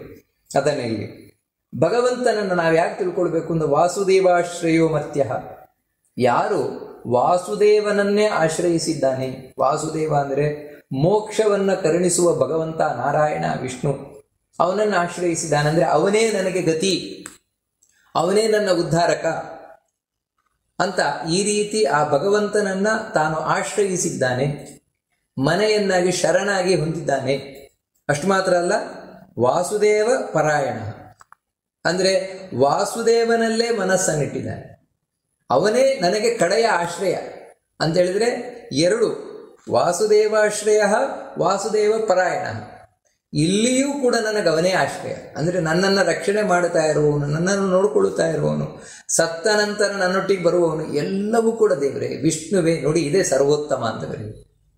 ಸರ್ವೋತ್ತಮ ಅನ್ನೋದು ಬರೀ ಶಬ್ದದಲ್ಲಿರುವುದಲ್ಲ, ಮತ್ತೆ ವಿಷ್ಣು ಸರ್ವೋತ್ತಮ ಅನ್ನೋದು ನಮ್ಮ ಜೀವನದ ಒಂದೊಂದು ಹೆಜ್ಜೆಯಲ್ಲಿರುವಂಥದ್ದು. ಅದೇನೆಂದರೆ ನಂಬಿಕೆ. ಅದು ಸರ್ವೋತ್ತಮ ಅನ್ನುವಂಥದ್ದು ನಂಬಿಕೆ. ಹೇಗೆಂದರೆ ಎಲ್ಲರಿಗಿಂತಲೂ ಹೆಚ್ಚಾಗಿ ನನ್ನೊಟ್ಟಿಗಿರುವವನು ವಿಷ್ಣು, ಎಲ್ಲರಿಗಿಂತಲೂ ಹೆಚ್ಚಾಗಿ ನನ್ನನ್ನು ನೋಡಿಕೊಳ್ಳುವವನು, ಉದ್ಧರಿಸುವವನು ವಿಷ್ಣು. ಮತ್ತೆ ಬೇರೆ ಯಾರು ಕೈ ಬಿಟ್ಟರೂ ಇವನು ಕೈ ಬಿಡೋಲ್ಲ, ಅದಕ್ಕೆ ಅವನನ್ನು ಸರ್ವೋತ್ತಮ ಅಂತ ಕರೆಯುವಂಥದ್ದು. ಮತ್ತೆ ನಾನು ಇವನನ್ನು ಆಶ್ರಯಿಸಿದರೆ ಬೇರೆ ಯಾರು ನನಗೆ ಏನನ್ನೂ ಮಾಡಲಿಕ್ಕಾಗೋಲ್ಲ, ಯಾಕಂದರೆ ಇವನು ಉತ್ತಮ, ವಿಷ್ಣು ಉತ್ತಮ, ಸರ್ವೋತ್ತಮ ಅವನು. ಅದಕ್ಕೋಸ್ಕರ ಬೇರೆ ಯಾರು ಇವನನ್ನು ಆಶ್ರಯಿಸಿದರೆ ನನಗೆ ಮಾಡಲಿಕ್ಕಾಗೋದಿಲ್ಲ. ಯಾವ ರೀತಿ ನಾವು ಬಲಿಷ್ಠರನ್ನು ಆಶ್ರಯಿಸಿದರೆ ಉಳಿದವ್ರು ಏನೂ ಮಾಡಲಿಕ್ಕಾಗೋಲ್ವಲ್ಲ ನಮಗೆ, ಯಾಕಂದರೆ ಆ ಬಲಿಷ್ಠರನ್ನು ಆಶ್ರಯಿಸಿದ್ದಾರೆ ಅಂತ. ಆ ರೀತಿಯಿಂದಾಗಿ ಹೀಗೆ ಯಾರು ವಾಸುದೇವನನ್ನು ಇಲ್ಲಿ ಆಶ್ರಯಿಸಿದ್ದಾರೆ, ಅಷ್ಟು ಮಾತ್ರ ಅಲ್ಲ, ವಾಸುದೇವ ಪರಾಯಣ, ನನಗೆ ಕಡೆಗೆ ಹೋಗಿ ಸೇರುವುದು ಇವನನ್ನೇ, ವಿಷ್ಣುವನ್ನೇ ಸೇರುವುದು ನಾನು. ಅವನೇ ಕಡೆಯ ಆಶ್ರಯ ನನಗೆ. ಪರ ಆಯನ, ಅವನೇ. ಅಯನ ಅಂದರೆ ಆಶ್ರಯ, ಅವನೇ. ಇಲ್ಲಿಯೂ ನನಗೆ ಅವನೇ ಆಶ್ರಯ, ಅಂದರೆ ನನಗೆ ಇಲ್ಲಿ ರಕ್ಷಕ ಅವನೇ, ಪ್ರತಿಯೊಂದು ಕೊಡ್ತಾ ಇರುವವನೇ. ಕಡೆಗೆ ನಾನು ಹೋಗಿ ಸೇರುವುದು ಅವನನ್ನೇ. ಅವನೇ ನನ್ನ ಗುರಿ, ಅವನೇ ನನ್ನ ಮನೆ, ಎರಡೂ ಅವನೇ ಆಗಿದ್ದಾನೆ ಭಗವಂತನು. ಈ ರೀತಿ ಯಾರು ತಿಳ್ಕೊಳ್ತಾನೆ ಅವನು ಸರ್ವಪಾಪ ವಿಶುದ್ಧಾತ್ಮ, ಸರ್ವ ಪಾಪಗಳಿಂದ ಅತ್ಯಂತ ಪರಿಶುದ್ಧವಾದ ಮನಸ್ಸುಳ್ಳವನಾಗ್ತಾನೆ. ಅಂದರೆ ಸಮಸ್ತ ಪಾಪಗಳನ್ನು ಕೂಡ ಅವನು ಕಳ್ಕೊಳ್ತಾನೆ. ಪಾಪವನ್ನು ಯಾವಾಗ ಕಳ್ಕೊಂಡುವೋ ಅಂದರೆ ಪಾಪ ಕಳ್ಕೊಳ್ಳುವುದು ಮನಸ್ಸಿನಲ್ಲಿ, ಮನಸ್ಸು, ಬುದ್ಧಿ, ಇಂದ್ರಿಯಗಳು, ಇವುಗಳು ಶುದ್ಧ ಆಯ್ತಾ ನಮ್ಮ ಪಾಪ ಹೋಯ್ತು ಅಂತ ಅರ್ಥ. ಯಾತಿ ಬ್ರಹ್ಮ ಸನಾತನಂ, ಆ ಬ್ರಹ್ಮನನ್ನು ಹೋಗಿ ಸೇರ್ತಾನೆ. ಬ್ರಹ್ಮ ಅಂದರೆ ಇವನೇ, ಭಗವಂತನೇ. ಸಯೇವ ಬ್ರಹ್ಮ ಪರಮಂ ಕವೀನಾಂ ಅಂತ ಹೇಳ್ತಾ ಇದೆ ಬಹಳ ಸ್ಪಷ್ಟವಾಗಿ ವೇದ ಉಪನಿಷತ್ತುಗಳೆಲ್ಲ. ಬ್ರಹ್ಮ ಶಬ್ದದಿಂದ ಕರೆಯಲ್ಪಡುವವನು ವಿಷ್ಣುವೇ ಅಂತ ಹೇಳ್ತಾ ಇದೆ. ಅಂಬಸ್ಯ ಪಾರೇ ಭುವನಸ್ಯ ಮಧ್ಯೆ ನಾಕಸ್ಯ ಪೃಷ್ಠೇ ಮಹತೋ ಮಹೀಯಾನ್ ಅಂತ ಈ ರೀತಿ ಹೇಳ್ತಾ, ಸಯೇವ ಬ್ರಹ್ಮ ಪರಮಂ ಕವೀನಾಂ ಅಂತ ಅವನೇ ಬ್ರಹ್ಮ ಅಂತ ಎಲ್ಲ ಜ್ಞಾನಿಗಳಿಂದಲೂ ಕರೆಸಲ್ಪಡ್ತಾ ಇರುವವನು ಈ ನಾರಾಯಣನೇ, ಬೇರೆ ಯಾರೂ ಅಲ್ಲ. ಇದು ಬಹಳ ಸ್ಪಷ್ಟ ಶಾಸ್ತ್ರಗಳಲ್ಲಿರುವಂಥದ್ದು. ಅದಕ್ಕೆ ಇಲ್ಲಿ ಹೇಳಿದ್ದಾರೆ, ಅಂತಹ ಸನಾತನನ ಅಂದರೆ ಯಾವತ್ತಿಂದ ಯಾವತ್ತಿಗೂ ಇರುವಂತಹ ಬ್ರಹ್ಮ. ಬ್ರಹ್ಮ ಅಂದರೆ ಪರಿಪೂರ್ಣನಾದವನು. ಪರಿಪೂರ್ಣನಾಗಿರುವಂಥವನು, ಯಾವತ್ತಿಂದ ಯಾವತ್ತಿಗೂ ಇರುವಂಥವನು ಬ್ರಹ್ಮ. ಅಂಥ ಬ್ರಹ್ಮನನ್ನು ಹೋಗಿ ಸೇರ್ತಾನೆ. ಇಲ್ಲಿ ಸನಾತನ ಬ್ರಹ್ಮ ಅಂತ ಹೇಳಿದ ಕೂಡಲೇ ನಿರ್ಗುಣ ಬ್ರಹ್ಮ ಅಂತ ಯಾರಿಗಾದರೂ ಭ್ರಮೆ ಬರಲಿಕ್ಕೆ ಸಾಧ್ಯತೆ ಉಂಟು. ಖಂಡಿತ ಆ ರೀತಿ ತಿಳ್ಕೊಳ್ಬಾರದು. ಕಾರಣ ಏನಂತ ಹೇಳಿದ್ರೆ, ಈ ನಿರ್ಗುಣ ಬ್ರಹ್ಮ ಎರಡು ಶಬ್ದಗಳು ವಿರುದ್ಧವಾಗಿರುವಂಥವುಗಳು. ಬ್ರಹ್ಮ ಅಂತ ಹೇಳಿದ್ರೆ ಪರಿಪೂರ್ಣ, ಅಥವಾ ಬ್ರಹ್ಮ ಅಂತ ಹೇಳಿದ್ರೆ ದೊಡ್ಡ ವಸ್ತು ಅಂತ. ಇಂತಹ ಬ್ರಹ್ಮ ನಿರ್ಗುಣ ಅಂತ ನಮಗೆ ಕರೀಲಿಕ್ಕೆ ಬರೋಲ್ಲ. ಯಾಕಂದ್ರೆ ನಿರ್ಗುಣ ಅಂದರೆ ಯಾವ ಗುಣವೂ ಇಲ್ಲ ಅದರಲ್ಲಿ, ನೋ ಕ್ವಾಲಿಟಿ ಅಂತ. ಇದು ಸಂಸ್ಕೃತದಲ್ಲಿ ನಿರ್ಗುಣ ಶಬ್ದಕ್ಕೆ ಅರ್ಥ, ಏನೂ ಇಲ್ಲ ಅದರಲ್ಲಿ. ಒಂದೊಮ್ಮೆ ಏನೂ ಇಲ್ಲ ಅಂದರೆ ಬ್ರಹ್ಮ ಎನ್ನುವ ಶಬ್ದವೇ ಹೇಳಿಕ್ಕೆ ಬರೋಲ್ಲ. ಯಾಕಂದರೆ ಬ್ರಹ್ಮ ಅಂದರೆ ಪರಿಪೂರ್ಣವಾಗಿದೆ ಅಂದರೆ, ಪರಿಪೂರ್ಣತೆ ಅಂತ ಒಂದಿದೆಯಲ್ವ ಅದರಲ್ಲಿ, ನಿರ್ಗುಣ ಆಗುವುದು ಹೇಗದು? ಪರಿಪೂರ್ಣತೆ ಇರುವ ವಸ್ತು ನಿರ್ಗುಣ ಆಗುವುದು ಹೇಗೆ? ದೊಡ್ಡ ವಸ್ತು ನಿರ್ಗುಣ ಆಗುವುದು ಹೇಗೆ? ಯಾಕಂದರೆ ದೊಡ್ಡ ವಸ್ತು ಅಂತ ಒಂದು ದೊಡ್ಡ ವಸ್ತುವಿನ ಒಂದು ಗುಣ ಇದೆಯಲ್ವ ಅದರಲ್ಲಿ, ದೊಡ್ಡ ವಸ್ತು ಎನ್ನುವಂತಹ ಗುಣ ಇದೆಯಲ್ವಾ?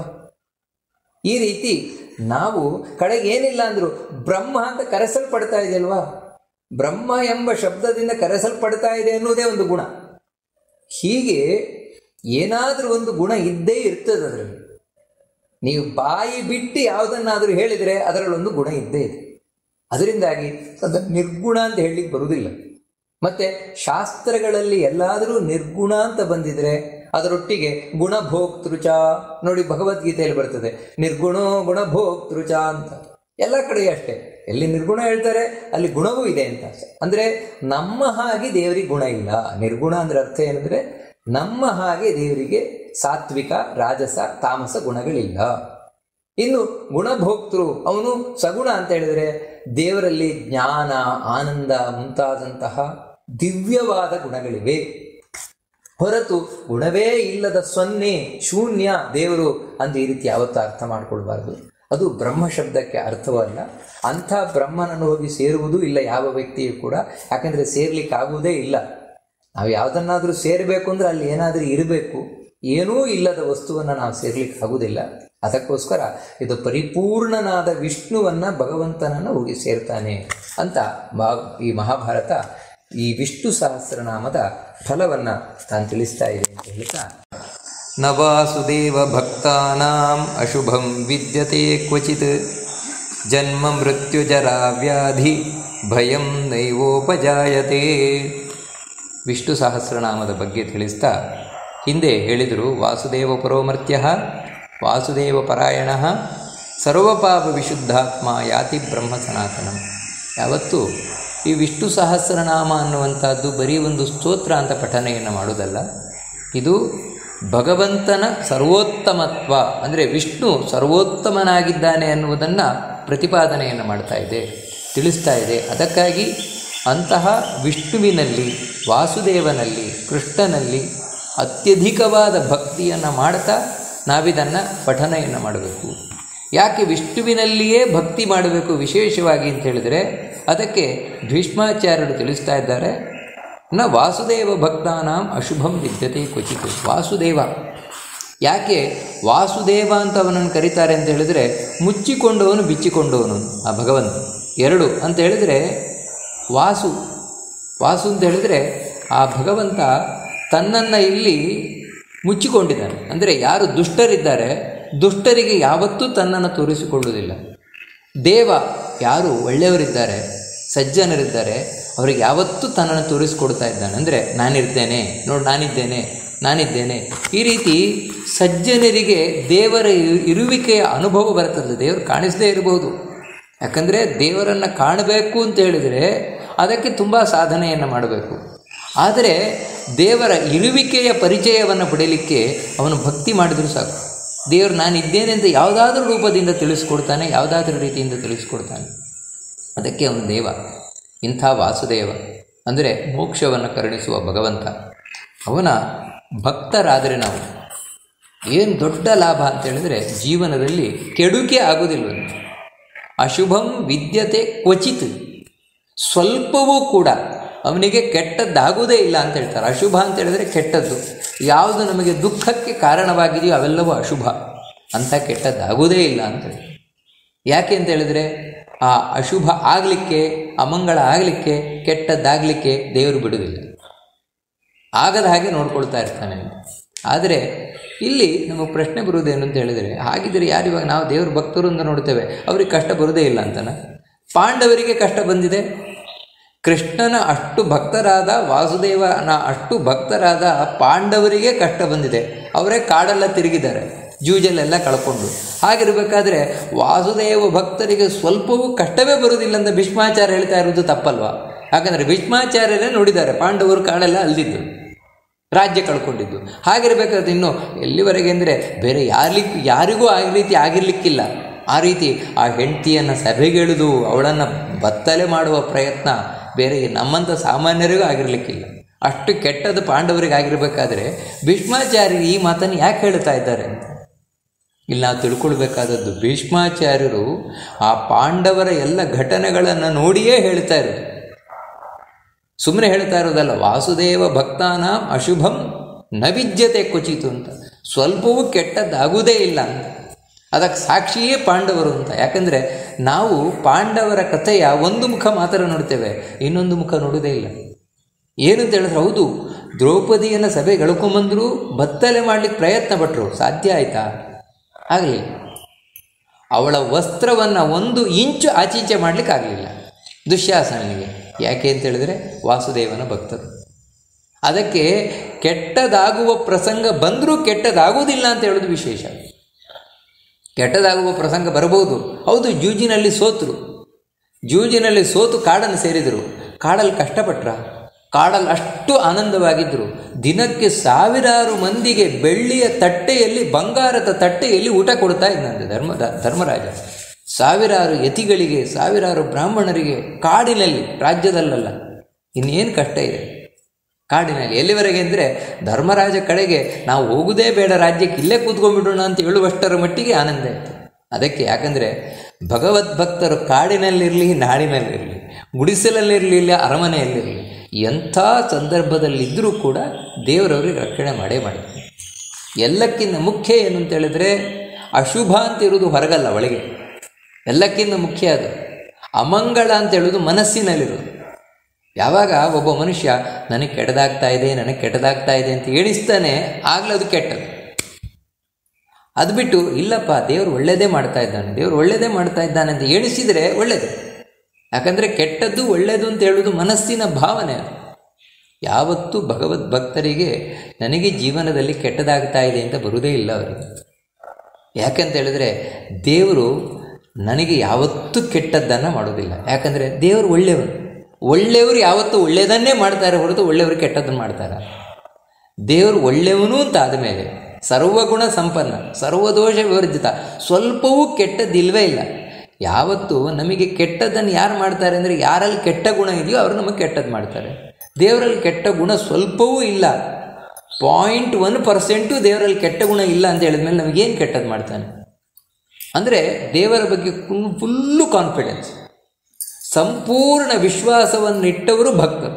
ಅದು ಭಕ್ತರ ಲಕ್ಷಣ, ಅದು ಮುಖ್ಯ ಲಕ್ಷಣ.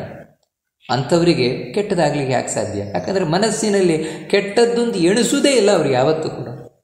ಅದಕ್ಕೆ ಅವ್ರಿಗೆ ಯಾವತ್ತೂ ಕೆಟ್ಟದ್ದಾಗೋದೇ ಇಲ್ಲ. ಅವರು ಸಾಯ್ತಾ ಇರ್ತಾನೆ, ಭಗವದ್ಭಕ್ತರು ಸಾಯ್ತಾ ಇರ್ತಾನೆ, ಅವರಿಗೂ ರೋಗ ಬರುತ್ತಾನೆ. ಈ ರೀತಿ ಕೇಳಿದರೆ ಅದಕ್ಕೆ ಭೀಷ್ಮಾಚಾರ್ಯರು ಹೇಳ್ತಾರೆ, ಜನ್ಮ ಮೃತ್ಯುದರ ವ್ಯಾಧಿ ಭಯಂ ನೈವೋಪಜಾಯತೆ. ಅವರಿಗೆ ಸಾವು, ಹುಟ್ಟು, ಮುಪ್ಪು, ಹಾಗೆ ರೋಗ ರುಜಿನಗಳು ಇದೂ ಕೂಡ ಉಂಟಾಗುವುದಿಲ್ಲ ಅವರಿಗೆ. ನ ಉಪಜಾಯತೆ, ಹುಟ್ಟುವುದಿಲ್ಲ ಅವರಿಗೆ. ಯಾಕಂದರೆ ಇದೇ ಕಡೆಯ ಜನ್ಮ, ಮತ್ತೆ ಹುಟ್ಟುವುದಿಲ್ಲ. ಇವಾಗ ಹುಟ್ಟುಕೊಂಡಿದ್ದಾರೆ, ಮತ್ತೆ ಹುಟ್ಟುವುದಿಲ್ಲ. ಇದೇ ಕಡೆಯ ಸಾವು, ಮತ್ತೆ ಸಾಯುವುದಿಲ್ಲ ಅವರು. ಈ ಸಾವು ಕೂಡ ಸಾವಾಗಿ ಬರೋಲ್ಲ ನೋಡಿ. ಇದೇ ಯಾರು ಭಗವದ್ಭಕ್ತರಿದ್ದಾರೆ ಅವರಿಗೆ ಸಾವು ಕೂಡ ಸಾವಲ್ಲ. ಯಾಕಂದರೆ ನಾವು ಸಾವು ಅಂತ ಯಾವುದನ್ನು ಕರಿತೇವೆ ಅಂದರೆ, ಯಾವುದು ಭಯಂಕರವಾಗಿದೆ ಅದನ್ನು ಸಾವು ಅಂತ ಕರೆಯುವುದು, ಯಾವುದು ಕಷ್ಟಕರವಾಗಿದೆ ಅದನ್ನು ಸಾವು ಅಂತ ನಾವು ಕರೆಯುವಂಥದ್ದು. ಯಾವುದು ಸುಖಕರವಾಗಿದೆ ಅದನ್ನು ಸಾವು ಅಂತ ಕರೆಯೋಲ್ಲ ನಾವು ಜೀವನದಲ್ಲಿ. ಯಾರು ಭಗವದ್ಭಕ್ತರಿರ್ತಾರೆ ಅವರಿಗೆ ಸಾವು ಕೂಡ ಸುಖಕರವಾಗಿರ್ತದೆ. ಅದಕ್ಕೆ ಹೇಳ್ತಾ ಇರೋದು ಅಶುಭಂ ವಿದ್ಯತೆ ಕ್ವಚಿತ್ ಅಂತ. ಸಾವು ಕೂಡ ಅವ್ರಿಗೆ ಕೆಟ್ಟದ್ದಲ್ಲ. ಯಾಕಂದರೆ ಅವ್ರಿಗೆ ಎಣಿಸಿದಾಗ ಬರ್ತದೆ ಸಾವು, ಅಂದರೆ ಅಷ್ಟು ಫ್ರೆಂಡ್ಲಿ. ಸಾವು ಕೂಡ, ಮರಣವೂ ಕೂಡ ಫ್ರೆಂಡ್ಲಿ ಆಗಿರ್ತದೆ ಅವರು. ಬಾ ನನ್ನನ್ನು ನನಗಿನ್ ಸಾಕು, ಈ ದೇಹ ಸಾಕು, ನಾನು ಈ ದೇಹ ಬಿಟ್ಟು ಹೋಗ್ತೇನೆ ಅಂತ ಹೇಳಿದಾಗ ಸಾವು ಬರ್ತದೆ. ಅಲ್ಲಿ ತನಕ ಸಾವು ದೂರದಲ್ಲಿರ್ತದೆ ನೋಡಿ. ಹೀಗೆ ಮತ್ತೆ ಇದೇ ಕಡೆ ಸಾವು, ಮತ್ತೆ ಸಾಯುವುದಿಲ್ಲ. ಯಾಕಂದರೆ ಮತ್ತೆ ಅವರು ಹುಟ್ಟಿ ಬರೋಲ್ಲ, ಭಗವಂತನ ಲೋಕವನ್ನು ಸೇರಿಕೊಳ್ತಾರೆ. ಅದೇ ರೀತಿ ಜರ, ಮುಪ್ಪು ಅವರ ಹತ್ರ ಬರೋಲ್ಲ, ಭಗವದ್ ಭಕ್ತರ ಹತ್ರ ಮುಪ್ಪು ಬರೋಲ್ಲ. ಅಲ್ರಿ, ನಾವು ಇಲ್ಲಿ ನೋಡ್ತೇವಲ್ವ, ದೇವ್ರ ಭಕ್ತರಿಂದ ಅವ್ರಿಗೂ ಮುಪ್ಪು ಬರ್ತದಲ್ವ. ನಿಜವಾಗಲೂ ಇವರು ಪೂರ್ಣ ಪ್ರಮಾಣದ ಭಕ್ತರಲ್ಲ. ಪೂರ್ಣ ಪ್ರಮಾಣದ ಭಕ್ತರಾದರೆ ಅವ್ರಿಗೆ ಯಾವತ್ತೂ ಮುಪ್ಪು ಬರೋಲ್ಲ, ಯುವಕರಾಗೇ ಇರ್ತಾರೆ ಅವರು. ಯಾಕಂದರೆ ಇವತ್ತು ದೇವತೆಗಳಿದ್ದಾರೆ, ದೇವತೆಗಳಿಗೂ ಕೂಡ ಅವ್ರಿಗೂ ಆಯುಷ್ಯ ಇದೆ ತಾನೆ. ಆದರೆ ನೋಡಿ, ಅವರಿಗೆ ಮುಪ್ಪು ಬರುವುದುಂಟುಂಟ? ಯಾವ ದೇವತೆಗಳಿಗೂ ಮುಪ್ಪು ಬರೋಲ್ಲ, ಅವರು ಯುವಕರಾಗೇ ಇರ್ತಾರೆ. ಕಾರಣ ಏನಂದರೆ ಅವರೆಲ್ಲರೂ ವಿಷ್ಣುವಿನ ಭಕ್ತರು. ಅದೇ ಮುಖ್ಯವಾದ ಕಾರಣ.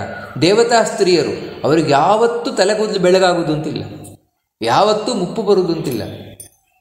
ಯಾಕೆ ಅಂತ ಹೇಳಿದರೆ ಅವರೆಲ್ಲರೂ ದೇವರ ಭಕ್ತರು. ಅದಕ್ಕೋಸ್ಕರ ಮುಪ್ಪು ಹತ್ತಿರ ಬರುವುದಿಲ್ಲ, ಸಾವು ಹತ್ತಿರ ಸುಳಿಯುವುದಿಲ್ಲ, ರೋಗ ರುಜಿನಗಳು ಬರುವುದಿಲ್ಲ. ಭಗವದ್ ಭಕ್ತರಿಗೆ ರೋಗ ರುಜಿನಗಳು ಬರುವುದಿಲ್ಲ. ಒಂದೊಮ್ಮೆ ರೋಗ ರುಜಿನಗಳು ಯಾವುದೋ ಪ್ರಾರಬ್ಧವಶಾತ್ ಬಂದರೂ ಕೂಡ ಅವರಿಗೆ ಅದು ನೋವನ್ನುಂಟು ಮಾಡುವುದಿಲ್ಲ ನೋಡಿ. ಈ ರೀತಿ ಆಗೋದುಂಟು. ನಿಮಗೆ ಎಷ್ಟರ ಮಟ್ಟಿಗೆ ಅಂತ ಹೇಳಿದರೆ, ಇದು ವಾದಿರಾಜರ ಕಥೆಯಲ್ಲಿ ಬರ್ತದೆ. ವಾದಿರಾಜ ಗುರು ಸಾರ್ವಭೌಮರು ಅವರಿಗೆ ಯಾವುದೋ ಒಂದು ಪ್ರಾರಬ್ಧದಿಂದ ಒಂದು ಜ್ವರ ಬರಲಿಕ್ಕೆ ಶುರುವಾಯಿತು. ಜ್ವರ ನೋಡಿ, ಅವರು ಎಂಥ ಭಗವದ್ಭಕ್ತರಿಗೆ ಎಂಥ ತಾಕತ್ತಿರ್ತದೆ ಅಂತ ಹೇಳಿದರೆ, ಅವರು ಆ ಜ್ವರವನ್ನು ನಾನು ಅನುಭವಿಸಬೇಕು. ಯಾಕಂತೇಳಿದರೆ ಏನೋ ಯಾವುದೋ ಪ್ರಾರಬ್ಧ. ಆದರೆ ಪೂಜೆ ಮಾಡುವ ಸಂದರ್ಭದಲ್ಲಿ, ದೇವರ ಪೂಜೆ ಮಾಡಬೇಕಾದ್ರೆ ಆ ಜ್ವರವನ್ನು ಯಾವತ್ತು ಸನ್ಯಾಸಿಗಳಿಗೆ ಒಂದು ದಂಡ ಅಂತ ಇರ್ತದೆ, ಆ ದಂಡಕ್ಕೆ ಆವಾಹನೆ ಮಾಡ್ತಾ ಇದ್ರಂತೆ. ಇವರಿಗೆ ಅವಾಗ ರೋಗ ಇಲ್ಲ, ಇವ್ರಿಗೆ ಜ್ವರ ಇಲ್ಲ, ಇವರು ಆರಾಮಾಗಿ ಪೂಜೆ ಮಾಡ್ತಾ ಇದ್ರಂತೆ. ದಂಡ ನಡುಗುತ್ತಾ ಇರ್ತಾನೆ, ಅವರು ದಂಡ ನಡುಗುತ್ತಾ ಇರ್ತಾನೆ. ಅಂದರೆ ನೋಡಿ, ಭಗವದ್ ಭಕ್ತರಿಗೆ ಎಲ್ಲವೂ ಸಾಧ್ಯ ಅಂತ, ಅಸಾಧ್ಯವಾದದ್ದು ಯಾವುದೂ ಇಲ್ಲ. ಅದಕ್ಕೆ ಮುಪ್ಪು, ಸಾವು ಇದ್ಯಾವುದೂ ಅವರ ಹತ್ರ ಬರುವುದಿಲ್ಲ, ಭಗವದ್ ಭಕ್ತರ ಹತ್ರ. ಅವರಿಗೆ ಅದು ಹುಟ್ಟುಕೊಳ್ಳುವುದೇ ಇಲ್ಲ. ಯಾಕಂದರೆ ಇದೇ ಕಾಡೆ ಸಾವು ಸತ್ತೋಯ್ತು, ಮತ್ತೆ ಬರೋಲ್ಲ. ಸಾವು ಸತ್ತೋಯ್ತು, ಅವರ ಸಾವೇ ಸತ್ತೋಗ್ಬಿಡ್ತದೆ, ಮತ್ತೆ ಬರುವುದಿಲ್ಲ. ಅಂದರೆ ಇಷ್ಟು ಭಗವದ್ ಭಕ್ತರಿಗೆ ಇದೇ ಪ್ರಯೋಜನ ಇಲ್ಲಿ. ಅಂಥ ಭಕ್ತಿಯನ್ನು ಮಾಡಬೇಕು. ಆ ಭಕ್ತಿಗೆ ಪೋಷಕವಾಗಿ ವಿಷ್ಣು ಸಹಸ್ರನಾಮ ಬರಬೇಕು. ಅದಕ್ಕೋಸ್ಕರ ಹೇಳ್ತಾ ಇರೋದು ನೋಡಿ. ಅದಕ್ಕಾಗಿಯೇ ಭೀಷ್ಮಾಚಾರ್ಯರು ಮುಂದಿನ ಶ್ಲೋಕದಲ್ಲಿ ಹೇಳ್ತಾರೆ, ಇಮಂ ಸ್ತವ ಮಧೀಯಾನಃ ಶ್ರದ್ಧಾ ಭಕ್ತಿ ಸಮನ್ವಿತಃ ಯುಜ್ಯೇತಾತ್ಮಸುಖಕ್ಷಾಂತಿ ಶ್ರೀಧೃತಿ ಸ್ಮೃತಿ ಕೀರ್ತಿಭಿಃ. ಇಮಂ ಸ್ತವ ಮಧೀಯಾನಃ ಶ್ರದ್ಧಾ ಭಕ್ತಿ ಸಮನ್ವಿತಃ. ಈ ಸ್ತೋತ್ರವನ್ನು ಯಾರು ಅಧ್ಯಯನವನ್ನು ಮಾಡ್ತಾನೆ ನೋಡಿ, ಭೀಷ್ಮಾಚಾರ್ಯರು ಮೊದಲೇ ಹೇಳ್ತಾರೆ, ಈ ವಿಷ್ಣು ಸಹಸ್ರನಾಮ ಸ್ತೋತ್ರವನ್ನು ಅಧ್ಯಯನ ಮಾಡುವವನಿಗೆ ಕ್ವಾಲಿಫಿಕೇಷನ್ ಏನು? ಯಾಕಂದರೆ ಪ್ರತಿಯೊಂದಕ್ಕೂ ಕೂಡ ಅರ್ಹತೆ ಅಂತ ಇದ್ದೇ ಇದೆ. ಇವತ್ತು ಶಾಲೆಗೆ ಹೋಗಬೇಕಾದ್ರೆ ಕಡೆಗೆ ಏನೂ ಬೇಡ, ನಾವು ಫಸ್ಟ್ ಸ್ಟ್ಯಾಂಡರ್ಡ್ 1ನೇ ಕ್ಲಾಸಿಗೆ ಸೇರಿಸಬೇಕಾದ್ರೂ ಕೂಡ 5 ವರ್ಷ ಆದರೂ ಆಗಿರಬೇಕು ಅಂತೇಳಿ. ಅಂದರೆ ಇದು ಕ್ವಾಲಿಫಿಕೇಷನ್. ಈ ರೀತಿ ಪ್ರತಿಯೊಂದಕ್ಕೂ ಅರ್ಹತೆ ಅಂತ ಹೇಳೋದಿದ್ದೇ ಇದೆ. ಅದೇ ರೀತಿ ವಿಷ್ಣು ಸಹಸ್ರನಾಮವನ್ನು ಯಾರು ಅಧ್ಯಯನ, ಪಠನೆಯಲ್ಲ ಅಧ್ಯಯನ, ನೆನಪಿಟ್ಟುಕೊಳ್ಳಿ, ಅಧೀಯಾನ. ಭೀಷ್ಮಾಚಾರ್ಯರು ಹೇಳ್ತಾರೆ, ಅಧ್ಯಯನ ಮಾಡಬೇಕಿದನ್ನು. ಪುಸ್ತಕ ತಗೊಂಡೆ ಅಂಗಡಿಯಲ್ಲಿ ಓದಲಿಕ್ಕೆ ಶುರು ಮಾಡಿದೆ ಅಂತಲ್ಲ, ಆ ರೀತಿ ಮಾಡುವುದು ಬಹಳ ತಪ್ಪು. ಯಾರು ಈ ವಿಷ್ಣು ಸಹಸ್ರನಾಮದ ಪುಸ್ತಕವನ್ನು ತಗೊಂಡು ಅಥವಾ ಬೇರೆ ಯಾರು ಹೇಳಿದ್ರೆ ಅದನ್ನು ಕೇಳ್ಕೊಳ್ಳೋದು, ಅಥವಾ ಬೇರೆ ಯಾವುದೋ ಕ್ಯಾಸೆಟ್ ಕೇಳ್ಕೊಂಡು ನಾನು ಹೇಳಿದೆ, ಆ ರೀತಿ ವಿಷ್ಣು ಸಹಸ್ರನಾಮವನ್ನು ಪಠನ ಮಾಡುವುದು ಬಹಳ ತಪ್ಪು. ಮತ್ತು ಅಧ್ಯಯನ ಅಂತ ಹೇಳಿದರೆ ಏನಂದರೆ, ಗುರುಗಳ ಮೂಲಕ ಕೇಳಿ ತಿಳ್ಕೊಳ್ಬೇಕು. ಅದರ ಉಚ್ಚಾರಣೆಯನ್ನು, ಅದರ ಅರ್ಥವನ್ನು, ಇದನ್ನೆಲ್ಲ ತಿಳ್ಕೊಂಡು ಆಮೇಲೆ ನಾನು ಹೇಳಬೇಕು. ಅದು ಹೇಗೆ ಅಂತ ಹೇಳಿದರೆ, ಮೊದಲು ಶ್ರದ್ಧಾ ಭಕ್ತಿ ಸಮನ್ವಿತ, ಶ್ರದ್ಧೆ ಬೇಕು. ಅದು ಮೊದಲ ಕ್ವಾಲಿಫಿಕೇಷನ್. ವಿಷ್ಣು ಸಹಸ್ರನಾಮವನ್ನು ಪಾರಾಯಣ ಮಾಡುವವನಿಗೆ ಮೊದಲು ಶ್ರದ್ಧೆ ಅಂದರೆ ನಂಬಿಕೆ. ವಿಷ್ಣು ಸಹಸ್ರನಾಮದಲ್ಲಿ ಹೇಳಿರುವಂಥದ್ದು ಸತ್ಯ. ಅಲ್ಲಿ ಏನು ವಿಷ್ಣುವಿನ ಸರ್ವೋತ್ತಮತ್ವ, ವಿಷ್ಣು ಸರ್ವೋತ್ತಮ ಅಂತ ಹೇಳಲ್ಪಟ್ಟಿದೆ, ಅದು ಸತ್ಯ. ನೋಡಿ, ಈ ನಂಬಿಕೆಯನ್ನು ಇಟ್ಟುಕೊಂಡು ಭಕ್ತಿ ಸಮನ್ವಿತ, ಅಂತಹ ವಿಷ್ಣುವಿನಲ್ಲಿ ತುಂಬ ಭಕ್ತಿಯನ್ನು ಮಾಡ್ತಾ, ಭಕ್ತಿ ಅಂತ ಹೇಳಿದರೆ ಆ ವಿಷ್ಣುವಿನ ಮಹಾತ್ಮೆಯನ್ನು ತಿಳಿದು ಅವನಲ್ಲಿ ನಾವು ಬಿಡಲಾರದ ಒಂದು ನಂಟು, ಅಂದರೆ ಅಂಥ ಒಂದು ಪ್ರೀತಿ, ಅದರಿಂದಾಗಿ ಸ್ನೇಹ, ಅದರಿಂದಾಗಿ ನಾವು ವಿಷ್ಣು ಸಹಸ್ರನಾಮವನ್ನು ಅಧ್ಯಯನ ಮಾಡಿ ಪಠಿಸಬೇಕು. ಆ ರೀತಿ ಪಠಿಸಿದಾಗ ಯುಜ್ಯೇತ ಆತ್ಮಸುಖ, ಅವನು ಇಷ್ಟರಿಂದ ಕೂಡಿಕೊಂಡವನಾಗ್ತಾನೆ. ಅಂದರೆ ಇಷ್ಟು ಅವನಿಗೆ ಸುಲಭವಾಗಿ ಸಿಗತ್ತೆ. ಒಂದೇನೆಂದರೆ ಆತ್ಮಸುಖ ಅಂತ ಹೇಳಿದರೆ ಮೋಕ್ಷ, ಮೋಕ್ಷವೂ ಕೂಡ ಸಿಗಲಿಕ್ಕೆ ಸಾಧ್ಯ ಉಂಟು. ಅಷ್ಟು ಮಾತ್ರ ಅಲ್ಲ, ಇಲ್ಲಿ ಮನಃಶಾಂತಿ ಸಿಗ್ತದೆ. ನಂತರ ಕ್ಷಾಂತಿ ಅಂತ ಹೇಳಿದ್ರೆ ಸಹನೆ ಬರ್ತದೆ ಮನುಷ್ಯನಿಗೆ. ಅಲ್ಲಿ ತನಕ ದುಡುಕುತ್ತಾ ಇರ್ತಾನೆ, ಪ್ರತಿಯೊಂದಕ್ಕೂ ದುಡುಕುತನ, ತಾಳ್ಮೆ ಇಲ್ಲ, ಒಳ್ಳೆ ತಾಳ್ಮೆ ಉಳ್ಳವನಾಗ್ತಾನೆ. ಶ್ರೀಹಿ, ಒಳ್ಳೆ ಕಾಂತಿಯುಕ್ತನಾದ ವ್ಯಕ್ತಿ ಆಗ್ತಾನೆ. ಅಷ್ಟು ಮಾತ್ರ ಅಲ್ಲ, ದೈವೀ ಸಂಪತ್ತಿನಿಂದ ಕೂಡಿಕೊಂಡವನಂದರೆ ಒಳ್ಳೊಳ್ಳೆ ಗುಣಗಳು ಅವನಲ್ಲಿ ಬಂದು ಸೇರಿಕೊಳ್ತವೆ.